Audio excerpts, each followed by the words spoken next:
ನಮಸ್ಕಾರ ವೀಕ್ಷಕರೇ, ಸಿರಿ doctors live ವಿಶೇಷ ನೇರ ಪ್ರಸಾರ ಕಾರ್ಯಕ್ರಮಕ್ಕೆ ತಮ್ಮೆಲ್ಲರಿಗೂ ಆತ್ಮೀಯವಾದ ಸ್ವಾಗತ. ನಾನು ಮಧುಕಾಂತಿ. ವೀಕ್ಷಕರೇ, ಹುಟ್ಟಿದಾಗ ಪ್ರತಿಯೊಂದು ಮಗು ಕೂಡ ನಿರ್ಮಲವಾಗಿರುತ್ತೆ, ಅದರ ಮನಸ್ಸು ಬಹಳ ಮುಗ್ಧವಾಗಿರುತ್ತೆ. ನಾವು ಕೂಡ ಅದೇ ರೀತಿಯಾಗಿ ಇರ್ತೀವಿ.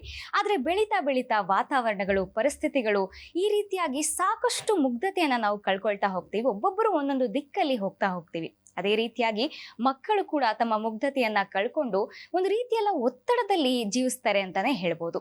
ಹಾಗಾಗಿ ಇನ್ನೇನು ಪರೀಕ್ಷಾ ಕಾಲ ಹತ್ರ ಬಂತು, ಪರೀಕ್ಷೆ ಬಂದ್ರಂತೂ ಮಕ್ಕಳಿಗೆ ಒತ್ತಡ ಇನ್ನಷ್ಟು ಜಾಸ್ತಿ ಆಗ್ಬಿಡುತ್ತೆ. ಹಾಗಾಗಿ ಈ ಒಂದು ಮಕ್ಕಳ ಒತ್ತಡವನ್ನ ಯಾವ ರೀತಿಯಾಗಿ ನಾವು ನಿಭಾಯಿಸಬೇಕು, ಯಾವ ರೀತಿ ಒತ್ತಡಕ್ಕೆ ಮಕ್ಕಳು ಒಳಗಾಗ್ತಾರೆ, ಎಲ್ಲದ್ರ ಬಗ್ಗೆ ಮಾತನಾಡೋದಕ್ಕೆ ನಮ್ಮ ಜೊತೆಗೆ ಇವತ್ತಿನ ಸಿರಿ ಡಾಕ್ಟರ್ಸ್ ಲೈವ್ ನಲ್ಲಿ ಟ್ರಸ್ಟ್ ವೆಲ್ ಹಾಸ್ಪಿಟಲ್ ನ ಕನ್ಸಲ್ಟೆಂಟ್ ಸೈಕಿಯಾಟ್ರಿಸ್ಟ್ ಆಗಿರುವಂತಹ ಡಾಕ್ಟರ್ ಭವ್ಯ ಕೆ ಬೈರಿ ಮೇಡಮ್ ನಮ್ಮ ಜೊತೆ ಇದ್ದಾರೆ. ಮೊದಲಿಗೆ ಅವ್ರನ್ನ ಕಾರ್ಯಕ್ರಮಕ್ಕೆ ಸ್ವಾಗತ ಮಾಡ್ಕೊಳ್ಳೋಣ. ನಮಸ್ತೆ ಮ್ಯಾಮ್, ಕಾರ್ಯಕ್ರಮಕ್ಕೆ ಪ್ರೀತಿಯ ಸ್ವಾಗತ. ಹಾಗೆ ವೀಕ್ಷಕರೇ, ಮಕ್ಕಳ ಒತ್ತಡ ಹಾಗೆ ಪರೀಕ್ಷಾ ಒತ್ತಡಕ್ಕೆ ಸಂಬಂಧಪಟ್ಟಂತೆ ನಿಮ್ಮ ಏನೇ ಪ್ರಶ್ನೆಗಳಿದ್ರು ಕೂಡ ಕಾರ್ಯಕ್ರಮಕ್ಕೆ ನೇರವಾಗಿ ಕರೆ ಮಾಡಬಹುದು. ಡಾಕ್ಟರ್ ಇರ್ತಾರೆ, ಮಾತಾಡಬಹುದು. ಮೇಡಮ್, ಮೊದಲಿಗೆ ಮಕ್ಕಳು ಹುಟ್ಟಿದಾಗ ಯಾವ ರೀತಿಯಾಗಿ ನಿರ್ಮಲವಾಗಿರ್ತಾರೆ, ಮುಗ್ಧವಾಗಿರ್ತಾರೆ, ನಮ್ಗೆ ಎಲ್ರಿಗೂ ಗೊತ್ತೇ ಇದೆ. ಮಕ್ಕಳನ್ನ ದೇವರು ಅಂತ ನಾವು ಹೇಳ್ತೀವಿ ಹುಟ್ಟಿದಾಗ. ಸೊ ಆಗ ಮಕ್ಕಳ ಮನಸ್ಥಿತಿ ಯಾವ ರೀತಿಯಾಗಿರುತ್ತೆ? ಮಕ್ಕಳು ಹುಟ್ಟಿದಾಗ ತುಂಬಾ ಇನ್ನಸೆಂಟ್ ಇರ್ತಾರೆ ಅಂತ ಹೇಳುವಂಥದ್ದು. ಅವರ ಸಮಾಜ ಎನ್ವಿರಾನ್ಮೆಂಟ್ ಅನ್ನ ನೋಡಿಕೊಂಡು ಅವ್ರು ಬೇರೆ ಬೇರೆ ವಿಷಯನ ಕಲಿತಾ ಹೋಗ್ತಾರೆ. ಸೊ ಹುಟ್ಟುಗುಣಕ್ಕಿಂತ ಜಾಸ್ತಿ ಸಿಗುವಂಥ ವಾತಾವರಣದಿಂದ ಅವರ ಬಿಹೇವಿಯರ್ ಅಥವಾ ಅವರ ಮುಂದಿನ ಭವಿಷ್ಯ ಅದರ ಮೇಲೆ ಡಿಪೆಂಡೆಂಟ್ ಆಗಿರುತ್ತೆ.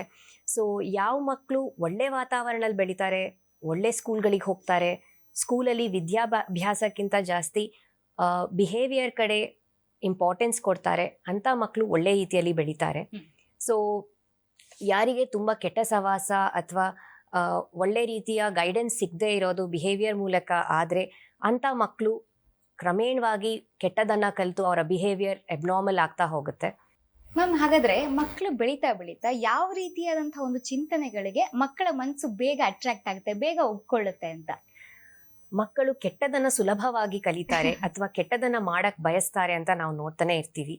ಅದು ಮಾಡಬೇಡ ಅಂತ ಹೇಳಿದ ಕೂಡಲೇ ಅವ್ರಿಗೆ ಅದು ಜಾಸ್ತಿ ಮಾಡುವಂತ ಮನ್ಸಿರುತ್ತೆ. ಅದರ ಬದಲು ಅವ್ರನ್ನ ಅರ್ಥ ಮಾಡಿಸ್ಬಿಟ್ಟು ಅದು ಯಾಕೆ ಮಾಡಬಾರ್ದು ಅಂತ ಒಂದು ಸ್ವಲ್ಪ ಎಕ್ಸ್ಪ್ಲೇನ್ ಮಾಡಿಬಿಟ್ಟು ಅವ್ರಿಗೆ ಗೈಡೆನ್ಸ್ ಕೊಟ್ಟರೆ ಅವರು ಸ್ವಲ್ಪ ಅದನ್ನು ಅರ್ಥ ಮಾಡ್ಕೊಳ್ತಾ ಒಳ್ಳೆಯದನ್ನು ಕಲಿತಾ ಹೋಗ್ತಾರೆ. ಅಥವಾ ಕೆಲವೊಮ್ಮೆ ಕೆಟ್ಟದನ್ನು ಮಾಡಿ ಅವ್ರಿಗೆ ಅದರ ಆಗುವಂಥ ಪರಿಣಾಮಗಳು ನೋಡಿಕೊಂಡು ಅವರೇ ಕಲಿಯೋಕ್ಕೆ ಇಷ್ಟಪಡ್ತಾರೆ. ನಾವು ತುಂಬ ಅವರನ್ನು ಕಂಟ್ರೋಲ್ ಮಾಡೋಕ್ಕೆ ಟ್ರೈ ಮಾಡಿದಷ್ಟು ಅವರು ನೀವು ಬೇಡ ಹೇಳಿದ್ದನ್ನೇ ಜಾಸ್ತಿ ಮಾಡ್ತಾ ಹೋಗ್ತಾರೆ. ಸೊ ಅವ್ರಿಗೆ more of awareness, more of positive guidance ಕೊಡೋದು ಮೋರ್ ಇಂಪಾರ್ಟೆಂಟ್. ಅದೇ ನೀನು ಮಾಡಬೇಡ ಅಂತ ಅವ್ರನ್ನ ತುಂಬ ಕಂಟ್ರೋಲಲ್ಲಿ ಇಟ್ಕೊಂಡಷ್ಟು ಅವರು ಮನೆಯಿಂದ ಹೊರಗಡೆ ಹೋಗಿ ಹೈಯರ್ ಎಜುಕೇಷನಿಗೆ ಹೋದಾಗ ಕೆಟ್ಟ ಸವಾಸ ಬೀಳೋದು ಅಥವಾ ಅವ್ರಿಗೆ ಒಂದೇ ಸಲ ಫ್ರೀಡಮ್ ಆದಾಗ ಅವರು ಆ ಥರ ಕಲಿವಿಕೆ ಜಾಸ್ತಿ ಆಗೋ ಸಾಧ್ಯತೆಗಳಿರುತ್ತೆ. ಸೊ ಸ್ವಲ್ಪ ಫ್ರೀ ಆಗಿ ಬಿಟ್ಬಿಟ್ಟು ಬಟ್ ಅವರನ್ನು ಹಂತವಾಗಿ ಗೈಡ್ ಮಾಡ್ಕೊಳ್ತಾ ಹೋಗುವಂಥದ್ದು.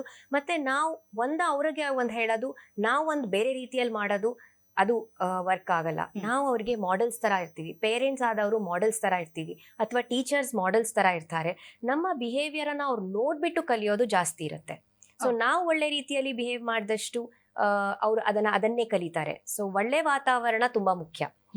ಓಕೆ ಮೇಡಮ್, ನೀವು ಹೇಳಿದ್ರಿ ಪೇರೆಂಟ್ಸ್ ನೋಡಿ ಅಥವಾ ಸುತ್ತಮುತ್ತಲಿನ ವಾತಾವರಣವನ್ನ ನೋಡಿ ಮಕ್ಕಳು ಕಲಿತಾರೆ ಅಂತೆ. ಸೊ ಹಾಗಾಗಿ ನಾವು ಕೂಡ ಮಕ್ಕಳ ಪೋಷಕರು ಕೂಡ ತುಂಬಾ ಕರೆಕ್ಟ್ ಆಗಿರ್ಬೇಕಾಗತ್ತೆ. ಯಾವ್ದನ್ನ ನಾವು ಮಕ್ಳಿಗೆ ಮಾಡಬೇಡ ಅಂತ ಹೇಳ್ತೀವೋ ಅದನ್ನ ಪೋಷಕರು ಮಾಡಬಾರ್ದು ಅಲ್ಲ?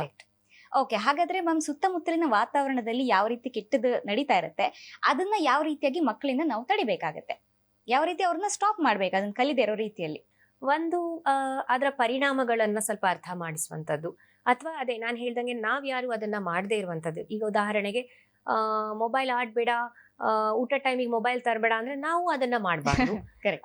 ಅಥವಾ ಯಾಕೆ ಅಷ್ಟು ಬೇಗ ಕೋಪ ಮಾಡ್ಕೊಳ್ತೀಯಾ, ನಾವು ಕೋಪ ಮಾಡಿದ್ರೆ ಅವರು ಅದನ್ನೇ ಕಲಿತಾರೆ. ಸೊ ಈ ತರ ಉದಾಹರಣೆಗಳಿಂದ ನಾನು ಅದ್ರ ಬಗ್ಗೆ ಇನ್ನು ಇದನ್ನ ನಾವು ಲರ್ನಿಂಗ್ ಥಿಯರಿ ಅಂತ ಹೇಳ್ತೀವಿ, ಲರ್ನಿಂಗ್ ಬೈ ಮಾಡೆಲಿಂಗ್ ಅಂತ ಹೇಳ್ತೀವಿ. ಸೊ ಪೇರೆಂಟ್ಸು, ಟೀಚರ್ಸು ಎಲ್ಲ ಮಾಡೆಲ್ ಆಗಿರುವಾಗ ನಾವು ಎಷ್ಟು ಪಾಸಿಟಿವ್ ಬಿಹೇವಿಯರ್ ತೋರಿಸ್ಕೊಳ್ತೀವಿ ಅಷ್ಟು ಅವರು ಪಾಸಿಟಿವ್ ಬಿಹೇವಿಯರ್ಸ್ ಕಲಿತಾರೆ. ಓಕೆ, ಹಾಗಾದ್ರೆ ಮೇಡಮ್, ಮಕ್ಕಳಿಗೆ ಯಾವ ವಿಷಯಗಳು ಅಥವಾ ಯಾವ ಟಾಪಿಕ್ಸ್ ತುಂಬಾ ಈಸಿಯಾಗಿ ಅರ್ಥ ಆಗುತ್ತೆ ಅಂತ? ಅವರು ಮಾಮೂಲಿಯಾಗಿ ಶುರು ಮಾಡುವಂತ ಚಟುವಟಿಕೆಗಳು, ಆಟ, ಯಾವ ಗೇಮ್ ಅನ್ನ ಹೇಗೆ ಆಡ್ಬೇಕು, ಅಥವಾ ಅವರದ್ದು ದಿನನಿತ್ಯ ಕೆಲಸಗಳು, ಇನ್ನು ಉಳಿದಿದ್ದು ಅಕಾಡೆಮಿಕ್ಸ್, ಅದು ಕರಿಕ್ಯುಲಮ್ ಹೆಂಗ್ ಸೆಟ್ ಆಗಿರುತ್ತೆ ಅಂದ್ರೆ ಯಾವ ಕ್ಲಾಸಿಗೆ ಯಾವ ಪಾಠ ಮಾಡುವಂಥದ್ದು. ಸೊ ಈ ತರ ಗ್ರಾಸ್ಪಿಂಗ್ ಪವರ್ ಮಕ್ಕಳಲ್ಲಿ ಜಾಸ್ತಿ ಇರುತ್ತೆ. ನಾವ್ ಯಾವುದೇ ರೀತಿ ವಿದ್ಯಾಭ್ಯಾಸನ ಸಣ್ಣ ವಯಸ್ಸಲ್ಲಿ ಶುರು ಮಾಡಿದ್ರೆ, ಈಗ ಯಾವುದೇ ಸ್ಪೋರ್ಟು, ಈ ಮಗು ಈ ಸ್ಪೋರ್ಟ್ಸ್ ಅಲ್ಲಿ ಚೆನ್ನಾಗಿ ಮಾಡ್ತಾ ಇದ್ದಾನೆ ಅಂದ್ರೆ ಅದನ್ನ ಸಣ್ಣ ವಯಸ್ಸಲ್ಲೇ ಅವನಿಗೆ ಅದಕ್ಕೆ ಪ್ರೋತ್ಸಾಹ ನೀಡಿದ್ರೆ ಅವರು ಈಸಿಲಿ ಕಲಿತಾರೆ. ಮ್ಯೂಸಿಕ್ಕು, ಡ್ಯಾನ್ಸು ಇಂಥದ್ದು ಲಾಟ್ ಆಫ್ ಡಿಸ್ಟ್ರೆಸ್ಸಿಂಗ್ ಆಕ್ಟಿವಿಟಿ. ಈಗಿನ ಇರುವಂತ ಸ್ಟ್ರೆಸ್ಫುಲ್ ವಾತಾವರಣದಲ್ಲಿ ಹಾಬೀಸ್ ಡೆವಲಪ್ ಮಾಡುವಂಥದ್ದು ತುಂಬಾ ಮುಖ್ಯ. ಸೊ ಅದರ ಕಲಿವಿಕೆಗೂ ತುಂಬಾ ಸಣ್ಣ ವಯಸ್ಸಲ್ಲಿ ಹಾಕಿದ್ರೆ ಅವರು ತುಂಬಾ ಚೆನ್ನಾಗಿ ಕಲಿತಾರೆ. ಸೊ ಕೆಟ್ಟದನ್ನು ತುಂಬಾ ಚೆನ್ನಾಗಿ ಕಲಿತಾರೆ, ಬಟ್ ಕಲೆಗಳು ಅಥವಾ ಸ್ಪೋರ್ಟ್ಸು ಈ ತರದನ್ನು ತುಂಬಾ ಸಣ್ಣ ವಯಸ್ಸಲ್ಲಿ ಅವರಿಗೆ ಅದ್ರ ಬಗ್ಗೆ ಇಂಟ್ರೆಸ್ಟ್ ಬೆಳೆಸುವ ಪ್ರಯತ್ನ ಮಾಡಿದ್ರೆ ಅದನ್ನು ತುಂಬಾ ಚೆನ್ನಾಗಿ ಕಲಿತಾರೆ. ಸೊ ಯಾವ ಟ್ರ್ಯಾಕ್ ಅಲ್ಲಿ ಮಕ್ಕಳನ್ನ ನಾವು ಬೆಳೆಸ್ತೀವಿ ಅದನ್ನು ಬೇಗ ಈಸಿಯಾಗಿ ಕಲಿತಾರೆ. ಕರೆಕ್ಟ್. ಓಕೆ ಮೇಡಮ್, ಹಾಗಾದ್ರೆ ಮಕ್ಕಳಲ್ಲಿ ಗ್ರಹಿಕೆ ಜಾಸ್ತಿ, ಗ್ರಾಸ್ಪಿಂಗ್ ಪವರ್ ತುಂಬಾ ಜಾಸ್ತಿ ಇರುತ್ತೆ ಅಂತ ಹೇಳಿದ್ರೆ, ಹಾಗಾಗಿ ಸಾಕಷ್ಟು ಪೋಷಕರು ತುಂಬಾ ಆಕ್ಟಿವಿಟೀಸ್ಗೆ ಮಕ್ಕಳನ್ನ ಸೇರಿಸ್ಬಿಡುವಂಥದ್ದು, ಅವ್ರು ಬೇಗ ಕಲೀಲಿ, ಈ ಗ್ರಾಸ್ಪಿಂಗ್ ಪವರ್ ಜಾಸ್ತಿ ಇದೆ ಎಲ್ಲವನ್ನ ಕಲೀಲಿ ಅನ್ನುವಂಥದ್ದು, ಇದು ಎಷ್ಟು ಸರಿ? ಇದು ತಪ್ಪು.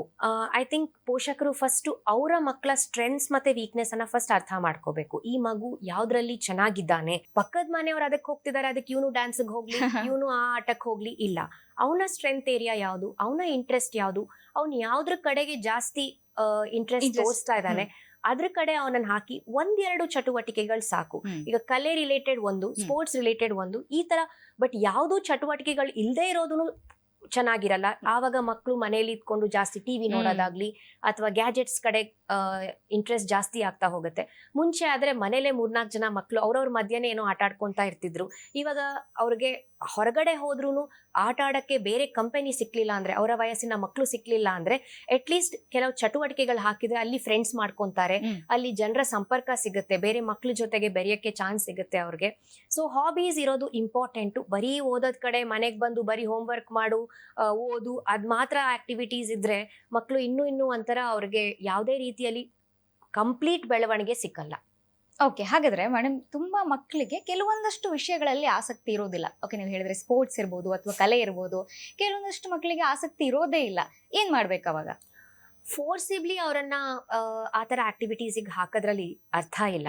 ಬಟ್ ಈಗ ನೋಡ್ತಾ ಇರುವಂತದ್ದು ಬೊಜ್ಜು ಕಾಯಿಲೆ, ತುಂಬಾ ಸಣ್ಣ ವಯಸ್ಸಲ್ಲೇ ಹಾರ್ಟ್ ಅಟ್ಯಾಕು ಅಥವಾ ಡಯಾಬಿಟೀಸು, ಹೈಪರ್ ಟೆನ್ಷನ್ ನೋಡ್ತಾ ಇರುವಾಗ ಫಿಸಿಕಲ್ ಆಕ್ಟಿವಿಟಿ ಮಿನಿಮಮ್ ಆಗಿ, ಉದಾಹರಣೆಗೆ ಮನೆ ಸುತ್ತಾನೆ ಆ ಏರಿಯಾದಲ್ಲೇ 4 ಸೈಕಲ್ ರೌಂಡ್ ಹೊಡೆಯೋದು, 1 ರೌಂಡ್ ಜಾಗಿಂಗ್ ಹೋಗಿ ಬರೋದು, ಅಥವಾ ಏನಿಲ್ದಿದ್ರು ಸ್ವಲ್ಪ ಫಾಸ್ಟ್ ವಾಕಿಂಗ್ ಮಾಡಿ ಬರೋದು, ಈ ತರ ಫಿಸಿಕಲ್ ಆಕ್ಟಿವಿಟಿ ಇಂಪಾರ್ಟೆಂಟ್ ಅಂತ ಅರಿವು ಮಾಡಿಸೋದು ಓಕೆ.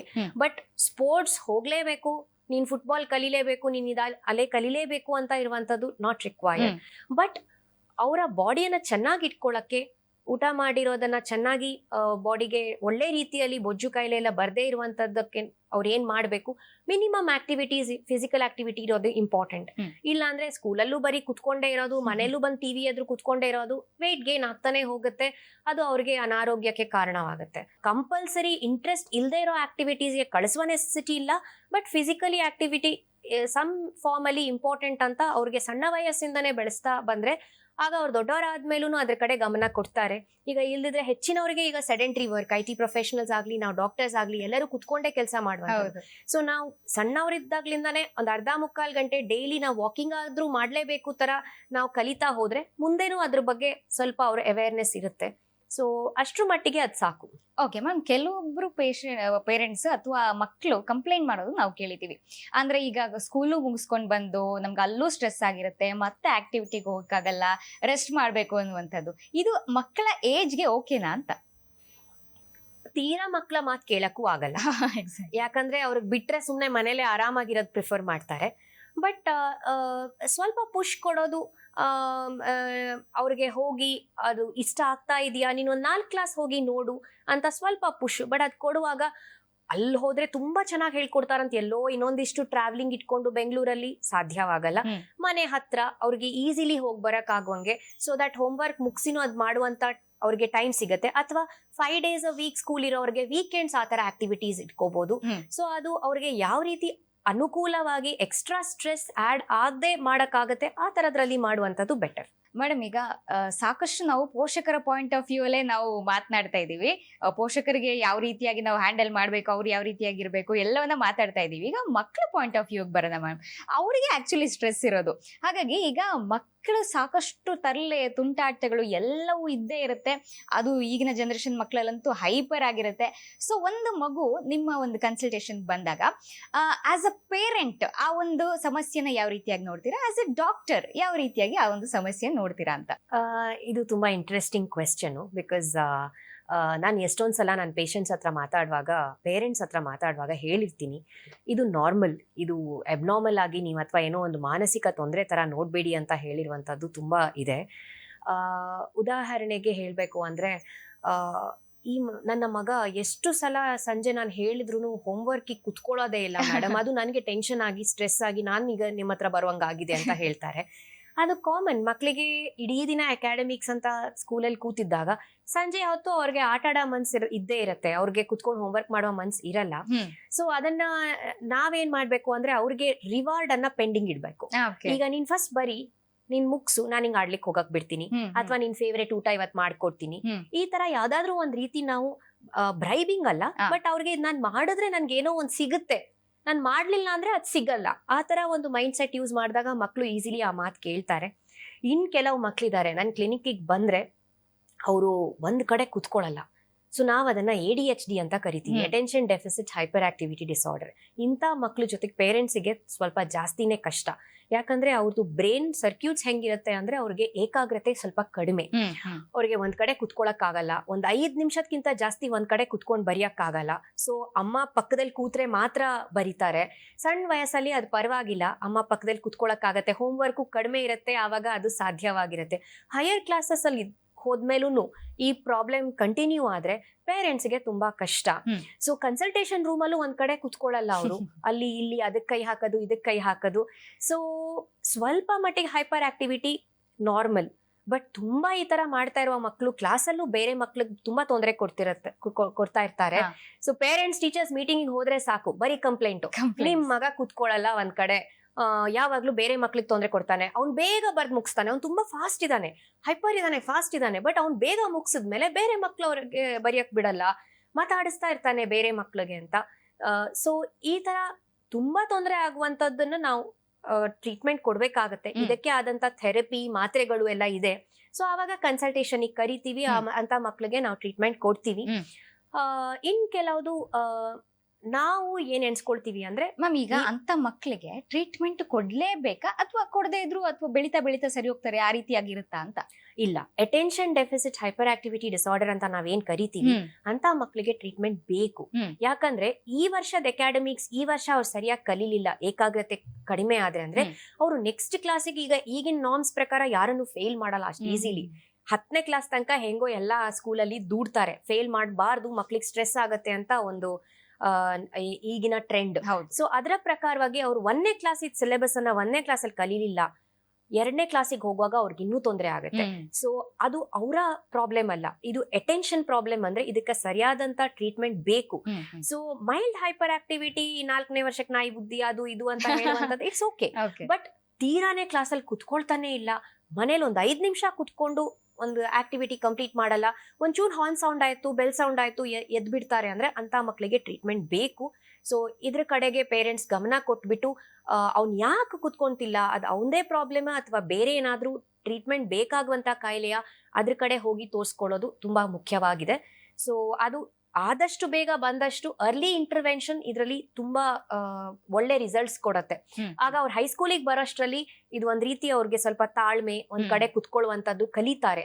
ಸೊ ಅಂತ ಮಕ್ಕಳನ್ನ ಕರ್ಕೊಂಡ್ ಬಂದ್ರೆ ನಾವು ಅದಕ್ಕೆ ಟ್ರೀಟ್ಮೆಂಟ್ ಕೊಡ್ತೀವಿ, ಸೈಕ್ಯಾಟ್ರಿಸ್ಟೇ ಇದಕ್ಕೆ ಟ್ರೀಟ್ಮೆಂಟ್ ಕೊಡುವಂತದ್ದು. ಓಕೆ, ಸೊ ಪೇರೆಂಟ್ಸ್ ಈ ರೀತಿಯಾದ ಹೈಪರ್ ಮಕ್ಳಿದ್ರೆ, ನನ್ ಮಗ ಬಹಳ ಚೂಟಿ, ಸಖತ್ತಾಗಿ ಮಾತಾಡ್ತಾನೆ, ತುಂಬಾ ಚೂಟಿ ಅಂತೆಲ್ಲ ಹೇಳಿ ಟ್ರೀಟ್ಮೆಂಟ್ ಕಡೆ ಬರೋದೇ ಇಲ್ಲ, ಅಥವಾ ಥಿಂಕ್ ಕೂಡ ಮಾಡಲ್ಲ, ಅಂತವ್ರಿಗೆ ಯಾವ ರೀತಿಯಾಗಿ ಟ್ರೀಟ್ಮೆಂಟ್ ಇರುತ್ತೆ, ಅಥವಾ ಯಾವ ರೀತಿ ಅವ್ರು ಬರಬೇಕು, ಯಾವ ರೀತಿ ಮಕ್ಕಳನ್ನ ನೋಡಿದಾಗ?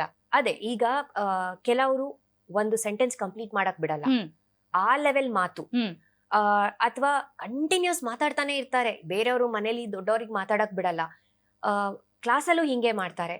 ಈ ಲೆವೆಲ್ ಇದ್ದಾಗ ಅದಕ್ಕೆ ಟ್ರೀಟ್ಮೆಂಟ್ ಮುಖ್ಯ. ಅದನ್ನ ಅವನ ಸ್ವಭಾವ ಹಾಗೆ ಅಂತ ಬಿಡಕ್ ಆಗಲ್ಲ.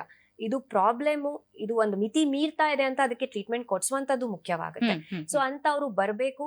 ಇದಕ್ಕೆ ಇದ್ರದ್ದೇ ಆದಂತ ಸೈಕಲಾಜಿಕಲ್ ಟೆಸ್ಟ್ಗಳಿವೆ. ಬೇರೆ ಬೇರೆ ಸನ್ನಿವೇಶಗಳಲ್ಲಿ ಅವ್ನು ಹೆಂಗ್ ಬಿಹೇವ್ ಮಾಡ್ತಾರೆ ಅಂತ ಪೇರೆಂಟ್ಸ್ ಹತ್ರನೂ ಕೇಳ್ತಾರೆ, ಮಗುನು ಅಬ್ಸರ್ವ್ ಮಾಡಿ. ಇದಕ್ಕೆ ಸುಮ್ನೆ ಸ್ವಲ್ಪ ಮಾತಾಡೋದು ಜಾಸ್ತಿ ಅಂತ ಯಾರಿಗೂ ಟ್ರೀಟ್ಮೆಂಟ್ ಕೊಡಲ್ಲ. ಇದ್ರದ್ದೇ ಆದಂತ ಪ್ರೋಟೋಕಾಲ್ಸ್ ಫಾಲೋ ಮಾಡ್ಬಿಟ್ಟೆ ನಾವು ಟ್ರೀಟ್ಮೆಂಟ್ ಕೊಡ್ತೀವಿ. ಸೊ ಅಂತ ಮಕ್ಕಳನ್ನ ಕರ್ಕೊಂಡ್ ಬರೋದು ಮುಖ್ಯವಾಗುತ್ತೆ. ಓಕೆ ಮೇಡಮ್, ಇದು ಹೆರಿಡಿಟರಿನ ಅಥವಾ ಬೆಳೀತಾ ಬೆಳೀತಾ ವಾತಾವರಣದಿಂದ ಈ ರೀತಿ ಹೈಪರ್ ಆಗೋದಾ? ಎರಡು. ಸ್ವಲ್ಪ ಮಟ್ಟಿಗೆ ಜೆನೆಟಿಕ್ ಬ್ಯಾಕ್ಗ್ರೌಂಡ್ ಇದೆ ಈ ತರ ಕಾಯಿಲೆಗಳಿಗೆ. ಇನ್ನು ವಾತಾವರಣ ತುಂಬಾ ಇಂಪಾರ್ಟೆಂಟ್ ಆಗುತ್ತೆ. ಈ ರೀಲ್ಸ್ ನೋಡೋದು, ಶಾರ್ಟ್ಸ್ ನೋಡೋದು, ಕ್ವಿಕ್ ಗ್ರಾಟಿಫಿಕೇಶನ್ ಇರುವಂತದ್ದು, ಅಂದ್ರೆ ಸೆಕೆಂಡ್ಸ್ ಗಳಲ್ಲಿ ಅವ್ರಿಗೇನೋ ಅದರಲ್ಲಿ ಸಿಕ್ಕುವಂತ ಪ್ಲೆಷರ್ ತರ ಇರುವಂತ ವಿಡಿಯೋಸು, ಇದನ್ನ ನೋಡ್ತಾ ಇರೋದ್ರಿಂದ ಏಕಾಗ್ರತೆ ಹಾಳಾಗ್ತಾ ಇದೆ. ಸೊ ವಾತಾವರಣದಿಂದನೂ ಅಥವಾ ಮೋರ್ ದನ್ ವಾತಾವರಣ, ಗ್ಯಾಜೆಟ್ ಅಡಿಕ್ಷನ್ ಇಂದ ಈ ರೀಲ್ಸು ಶಾರ್ಟ್ಸು ತುಂಬಾ ಹಾನಿಕಾರಕ ಮಕ್ಕಳಿಗೆ ಆಗಿ ಎಸ್ಪೆಷಲಿ ಅಂತ ಹೇಳ್ತಾರೆ. ಸೊ ಈ ವಿಷಯದಲ್ಲಿ ಸ್ವಲ್ಪ ಟೈಮ್ ಲಿಮಿಟ್ ಸೆಟ್ಟಿಂಗ್, ಈಗ ನೀನ್ ನೋಡು ಪರವಾಗಿಲ್ಲ ಬಟ್ ಇಷ್ಟೇ ಟೈಮ್ ಅದಕ್ಕೆ ಸ್ಪೆಂಡ್ ಮಾಡು ಅಂತ ಹೇಳುವಂಥದ್ದು ತುಂಬಾ ಮುಖ್ಯ ಮಕ್ಕಳಿಗೆ. ಸೊ ಸ್ಕ್ರೀನ್ ಟೈಮು ಒಂದು ಹೈಸ್ಕೂಲ್ ಮಕ್ಕಳಿಗೆ all gadgets included should not be more than 1 to 2 hours per day ಅಂತ ಹೇಳ್ತೀನಿ. ಅಂದ್ರೆ ಅದು ಡಿಪೆಂಡ್ಸ್ ಅವ್ರಿಗೆ ಎಷ್ಟು ಫ್ರೀ ಟೈಮ್ ಇದೆ ಅದರ ಬೇಸಿಸ್ ಮೇಲೆ. ಐಡಿಯಲಿ 1 hour ಒಳಗಿದ್ರೆ ತುಂಬಾ ಒಳ್ಳೇದು. ಮ್ಯಾಕ್ಸಿಮಮ್ ಈ ಮಗುಗ್ ತುಂಬಾ ಟೈಮ್ ಇದೆ, ಅವ್ನ್ ಸ್ಕೂಲ್ ಅವರ್ಸ್ ಸ್ವಲ್ಪ ಕಡಿಮೆನೇ ಇದೆ, ಅವ್ನ್ ಬೇರೆ ಎಲ್ಲ ಕ್ಲಾಸಸ್ಗೆ ಹೋಗ್ತಿಲ್ಲ, ಮನೇಲೇ ಇರ್ತಾನೆ, ಅವ್ನನ್ನ ಎಂಗೇಜ್ ಮಾಡೋದು ಹೆಂಗೆ ಅಂದ್ರೆ ಮ್ಯಾಕ್ಸಿಮಮ್ 2 hours ಅಂತ ಹೇಳ್ತೀವಿ. ಅದಕ್ಕಿಂತ ಜಾಸ್ತಿ ಮಾಡೋದ್ರಿಂದ ಕಣ್ಣಿಗೂ ದೋಷ, ಅದ್ರ ಜೊತೆಗೆ ಏಕಾಗ್ರತೆನೂ ಹಾಳಾಗುತ್ತೆ, ಮಗುನ ಬ್ರೈನ್ ಮೇಲೆ ಪರಿಣಾಮ ಬೀಳುತ್ತೆ, ಬೆಳವಣಿಗೆ ಮೇಲೆ ಪರಿಣಾಮ ಬೀಳುತ್ತೆ. ಓಕೆ ಮೇಡಮ್, ತುಂಬಾ ಜನ ಹೇಳೋದು ಕೇಳಿದೀವಿ ನಾವು, ಮಗುನ ಮುದ್ದು ಮಾಡಿ ಹಾಳು ಮಾಡ್ಬಿಟ್ಟೆ ಅಂತ ಹೇಳಿ. ಸೊ ಈ ರೀತಿಯಾದ ಜಾಸ್ತಿ ಪ್ಯಾಂಪರಿಂಗ್, ಜಾಸ್ತಿ ಮುದ್ದು ಮಾಡುವಂಥದ್ದು ಅಥವಾ ಈ ರೀತಿಯ ಗ್ಯಾಡ್ಜೆಟ್ಸ್ ಕೊಟ್ಟು ಮುದ್ದು ಮಾಡುವಂಥದ್ದು, ಇದರಿಂದ ಈ ರೀತಿಯಾದಂತ ತೊಂದರೆಗಳು ಬರೋ ಸಾಧ್ಯತೆ ಇದೆ. ಕರೆಕ್ಟ್. ಈಗ ಏನಾಗುತ್ತೆ, ಮಗು 1.5-2 ವರ್ಷ ಇರುವ ಮಗು ಕಾಲ್ ಬಂದಿರುತ್ತೆ, ಅವ್ರಿಗೆ ಒಂದ್ ಕಡೆ ಕುತ್ಕೊಂಡು ಊಟ ಮಾಡಕ್ ಇಷ್ಟ ಇರಲ್ಲ.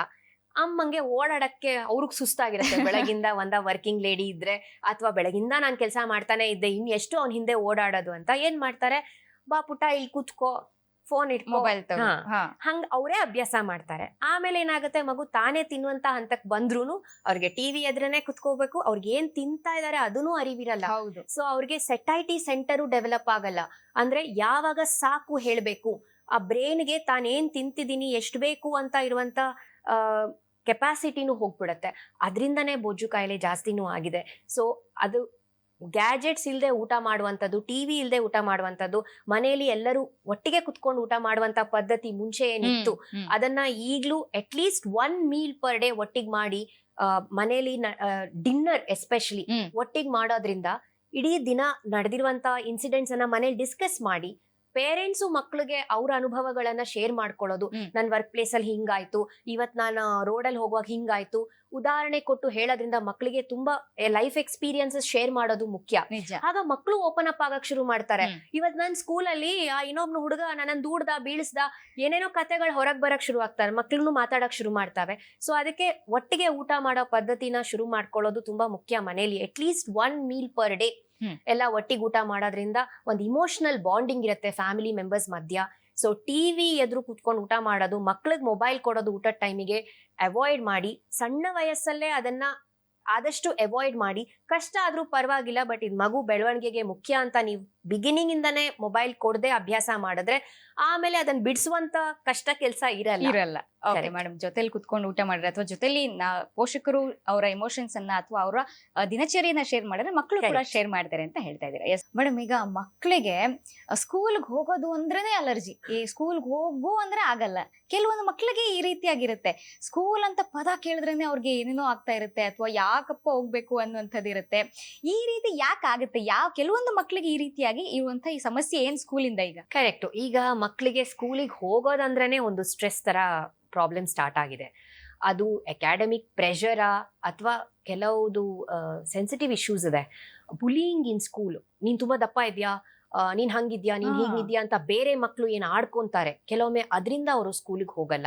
ಇದ್ರಲ್ಲಿ ನನ್ನ ಅನುಭವ ಸ್ವಲ್ಪ ಇದೆ. ಈಗ ಈ ತರ ಪೇಷಂಟ್ಸು ಯಾವಾಗ್ಲೂ ನನ್ನ ಹತ್ರ ಡೈರೆಕ್ಟ್ಲಿ ಬರಲ್ಲ. ಓಕೆ, ವಿಪರೀತ ತಲೆನೋವು ಅಂತ ನಮ್ ನ್ಯೂರಾಲಜಿಸ್ಟ್ ಹತ್ರ, ನಮ್ ಪೀಡಿಯಾಟ್ರಿಕ್ ನ್ಯೂರಾಲಜಿಸ್ಟ್ ಹತ್ರ ಬಂದಿರ್ತಾರೆ.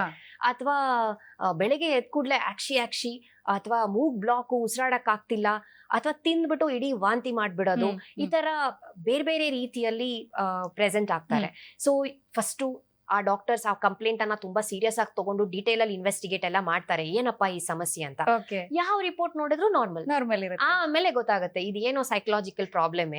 ಅವಾಗ ಕೇಳ್ತಾರೆ ಜಾಸ್ತಿ ವಾಂತಿ ಆಗೋದು ಯಾವ ಟೈಮಲ್ಲಿ, ಅಥವಾ ಜಾಸ್ತಿ ತಲೆನೋವು ಬರೋದು ಯಾವಾಗ, ಬೆಳಗ್ಗೆ ಸ್ಕೂಲಿಗೆ ಹೋಗೋ ಟೈಮಲ್ಲಿ.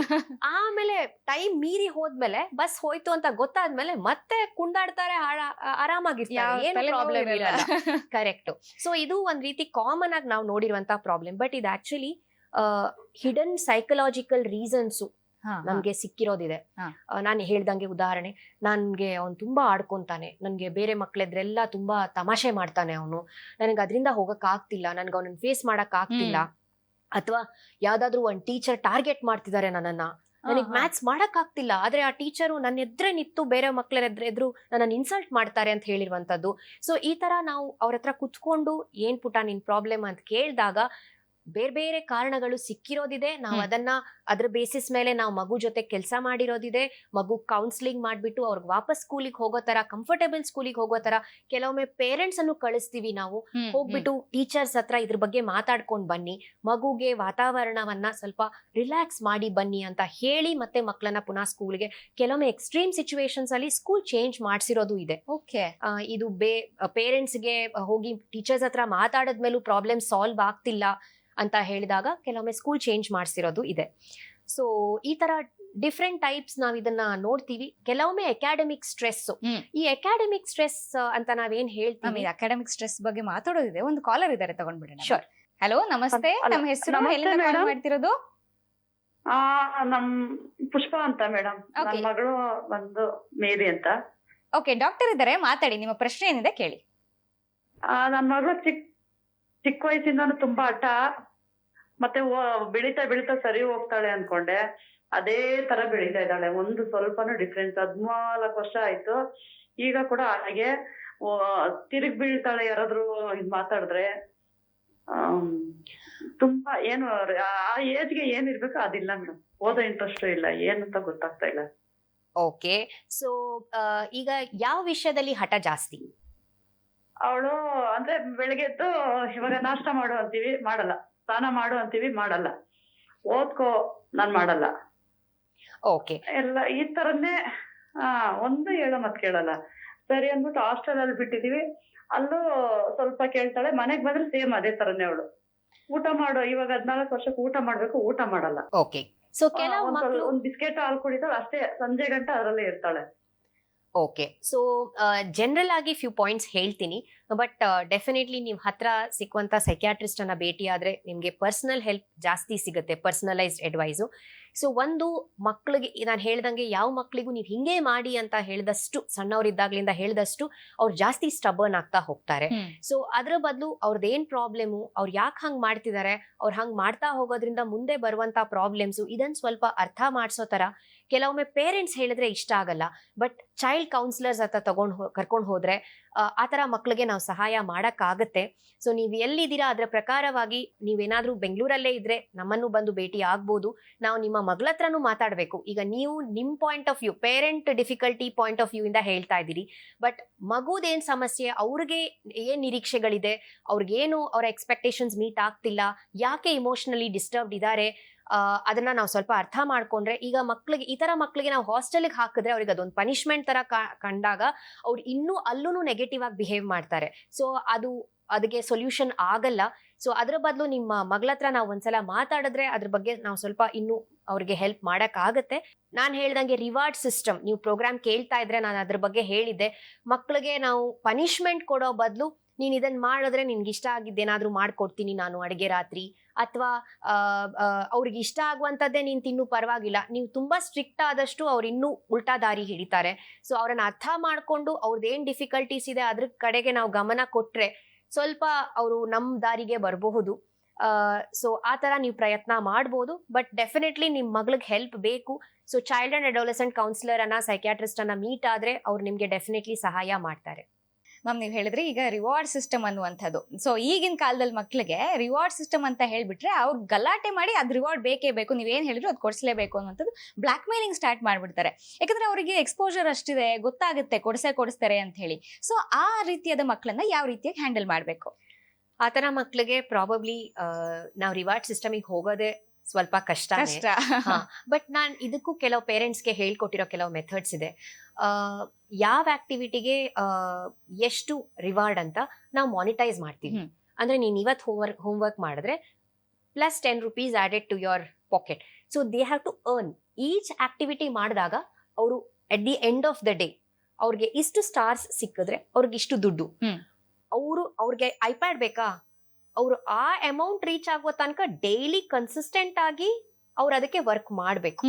ಆವಾಗ್ಲೇ ಅದು ಸಿಕ್ಕುವಂತದ್ದು. ಈಗ ಅವ್ರಿಗೆ ಐಪ್ಯಾಡ್ 50-60 ಸಾವಿರದ್ ಕೇಳಿದ್ರೆ ದಿನಕ್ಕೆ ನಾವು ಕೊಡುವಂತದ್ರಲ್ಲಿ ಅದು ಮೀಟ್ ಆಗಕ್ ಆಗಲ್ಲ. ಸೊ ಅಲ್ಲಿಗೆ ಅವ್ರಿಗೆ ರಿಯಲೈಸ್ ಆಗ್ಬಿಟ್ಟು ಅಷ್ಟು ದಿನ ವೇಟ್ ಮಾಡೋದ್ಕಿಂತ ನಾವು ಸಣ್ಣ ರಿವಾರ್ಡಿಗೆ ಬರೋಣ ಅಂತ ಅಲ್ಲಿ ಸ್ವಲ್ಪ ಚೇಂಜಸ್ ಬರುತ್ತೆ. ಬಟ್ ಇತ್ತೀಚೆಗೆ ಡಿಮಾಂಡ್ಸ್ ತುಂಬಾ ಜಾಸ್ತಿ ಆಗ್ತಾ ಇದೆ. ಅವ್ರು ಡಿಮಾಂಡ್ ಮಾಡ್ತಾರೆ ಅಂತ ಅವ್ರ ಕೆಲಸ ಮಾಡಿಸ್ಕೊಳಕ್ಕೆ ನಾವು ಫಾಲ್ಸ್ ಪ್ರಾಮಿಸ್ ಕೊಟ್ಟು ಆ ಡಿಮಾಂಡ್ಗೆ ಒಪ್ಕೋಬಾರ್ದು. ಮಕ್ಳಿಗೆ ಒಂದ್ಸಲ ನೀವು ಸುಳ್ಳು ಹೇಳ್ತಾ ಇದೀರಾ, ನೀವು ಅವ್ರಿಗೆ ಸುಮ್ನೆ ಈಗ ಆ ಕೆಲಸ ಮಾಡ್ಸಕ್ಕೆ ಫಾಲ್ಸ್ ಪ್ರಾಮಿಸ್ ಕೊಡ್ತಿದ್ದೀರಾ ಅಂತ ಗೊತ್ತಾದ್ರೆ ಆಮೇಲೆ ಪುನಃ ಅವ್ರು ನಿಮ್ ಕೈಗೆ ಸಿಕ್ಕಲ್ಲ.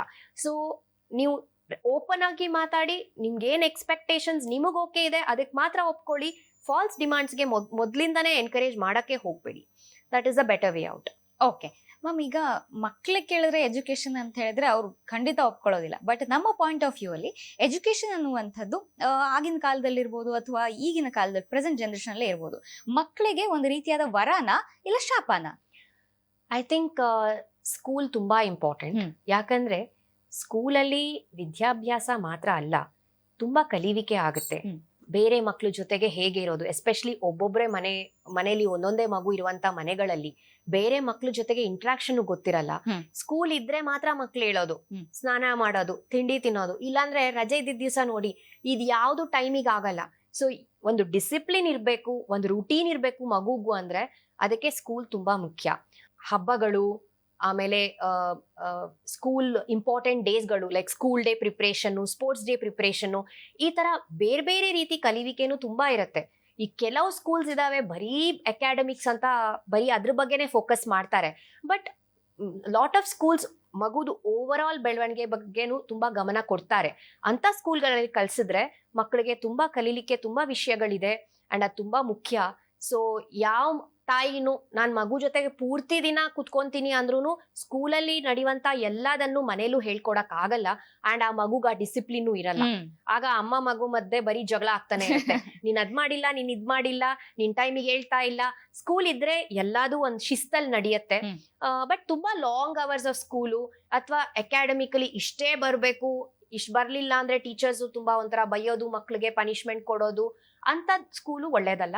ಬಟ್ ಹೆಲ್ದಿ ಅಟ್ಮಾಸ್ಫಿಯರ್ಸ್ ಇರುವಂತ ಸ್ಕೂಲು, ಮಗು ಬೆಳವಣಿಗೆ ನರ್ಚರಿಂಗ್ ಚೆನ್ನಾಗ್ ಆಗ್ಬೇಕು ಅಂತ ಫೋಕಸ್ ಮಾಡುವಂತ ಸ್ಕೂಲ್ಗಳು, ಪ್ಲೇ ಮೂಲಕ, ಆಟ ಮೂಲಕನೇ ಹೇಳ್ಕೊಡುವಂತದ್ದು. ಈಗ ಇತ್ತೀಚೆಗೆ ನೋಡುವಂತ ಮಾಂಟೆಸರಿ ಬೇಸ್ಡ್ ಸ್ಕೂಲಿಂಗ್ ಏನಿದೆ, ಇದೆಲ್ಲ ಮಗು ಬೆಳವಣಿಗೆಗೆ ತುಂಬಾ ಮುಖ್ಯ. ಅಂಡ್ ತುಂಬಾ ಈ ತರ ಆಕ್ಟಿವಿಟಿ ಸ್ಕೂಲಲ್ಲಿ ಮಾತ್ರ ನಡೆಯಕ್ ಸಾಧ್ಯ. ಸೊ ಸ್ಕೂಲಿಗೆ ಕಳಿಸೋದು ತುಂಬಾ ಇಂಪಾರ್ಟೆಂಟು. ಬಟ್ ಅಕಾಡೆಮಿಕ್ ಪ್ರೆಷರ್ ಇರಬಾರ್ದು. ಸೊ ಬರೀ ಅಕಾಡೆಮಿಕ್ಸ್ ಅಂತಲೇ ಹೋಗದೆ ಓವರ್ ಆಲ್ ಇಂಪ್ರೂವ್ಮೆಂಟ್ ಇರ್ಬೇಕು ಆ ಮಗುದು. ಸೊ ಅವಾಗ ಅದನ್ನ ನಾವು ವರ ಅಂತ ಕನ್ಸಿಡರ್ ಮಾಡ್ಬೋದು ಒಂದು ಎಜುಕೇಶನ್ ಸಿಸ್ಟಮ್. ಓಕೆ ಮೇಡಮ್, ಈಗ ಜನರೇಷನ್ ಇಂದ ಜನರೇಷನ್ಗೆ, ಹಿಂದಿನ ಜನರೇಷನ್ ಅವರು ನಾವು ಎಷ್ಟು ಮುಗ್ಧವಾಗಿದ್ವಿ ಗೊತ್ತಾ, 20 ವರ್ಷ ಆದ್ರೂ ನಮ್ಗೆ ಗೊತ್ತಾಗ್ತಿರ್ಲಿಲ್ಲ ಅಂತ ಹೇಳ್ತಾರೆ. ಈಗ ಅದೇ ಜನರೇಷನ್ ಇಂದ ನೆಕ್ಸ್ಟ್ ಜನರೇಷನ್ ಬಂದ್ರೆ ಮಕ್ಕಳು ತುಂಬಾ ಮುಗ್ಧತೆಯನ್ನ ಕಳ್ಕೊಳ್ತಾ ಇದ್ದಾರೆ ಅನ್ನುವಂಥದ್ದು ನಾವು ನೋಡ್ತಾ ಇದೀವಿ. ಸೊ ಅವರು ಮೆಚೂರ್ಡ್ ಆಗ್ತಾ ಇದ್ದಾರಾ ಅಥವಾ ಮೆಚೂರ್ಡ್ ಆಗಿರೋ ರೀತಿಯಲ್ಲಿ ವರ್ತಿಸ್ತಾ ಇದ್ದಾರಾ, ಇದು ಓಕೆನಾ ಅಂತ? ಐ ಥಿಂಕ್ ಮುಂಚೆ ಏನಕ್ಕೆ ಆತರ ಇರ್ತಾ ಇದ್ರು ಅಂದ್ರೆ ಅವ್ರಿಗೆ ಎಕ್ಸ್ಪೋಜರ್ ಇರ್ಲಿಲ್ಲ. ಆ ವಿಷಯ ಅವ್ರಿಗೆ ಅವರ ಗಮನಕ್ಕೆ ಬರ್ತಿರ್ಲಿಲ್ಲ. ಇವಾಗ ಮೀಡಿಯಾದಿಂದ, ಅಂದ್ರೆ ಅದನ್ನ ನಾನು ನೆಗೆಟಿವ್ ಅಂತ ಹೇಳ್ತಾ ಇಲ್ಲ, ಬಟ್ ಎಲ್ಲಾ ರೀತಿದು ಮಾಹಿತಿ ಅವ್ರಿಗೆ ಯೂಟ್ಯೂಬ್ ಹಾಕಿದ್ರೆ ಸಾಕು. ಯಾವ ರೀತಿ ವಿಷಯ ಬೇಕಾದ್ರೂ ಅವ್ರಿಗೆ ಅಲ್ಲಿ ತಿಳ್ಕೊಳಕ್ಕೆ ಎಕ್ಸ್ಪೋಜರ್ ಇದೆ.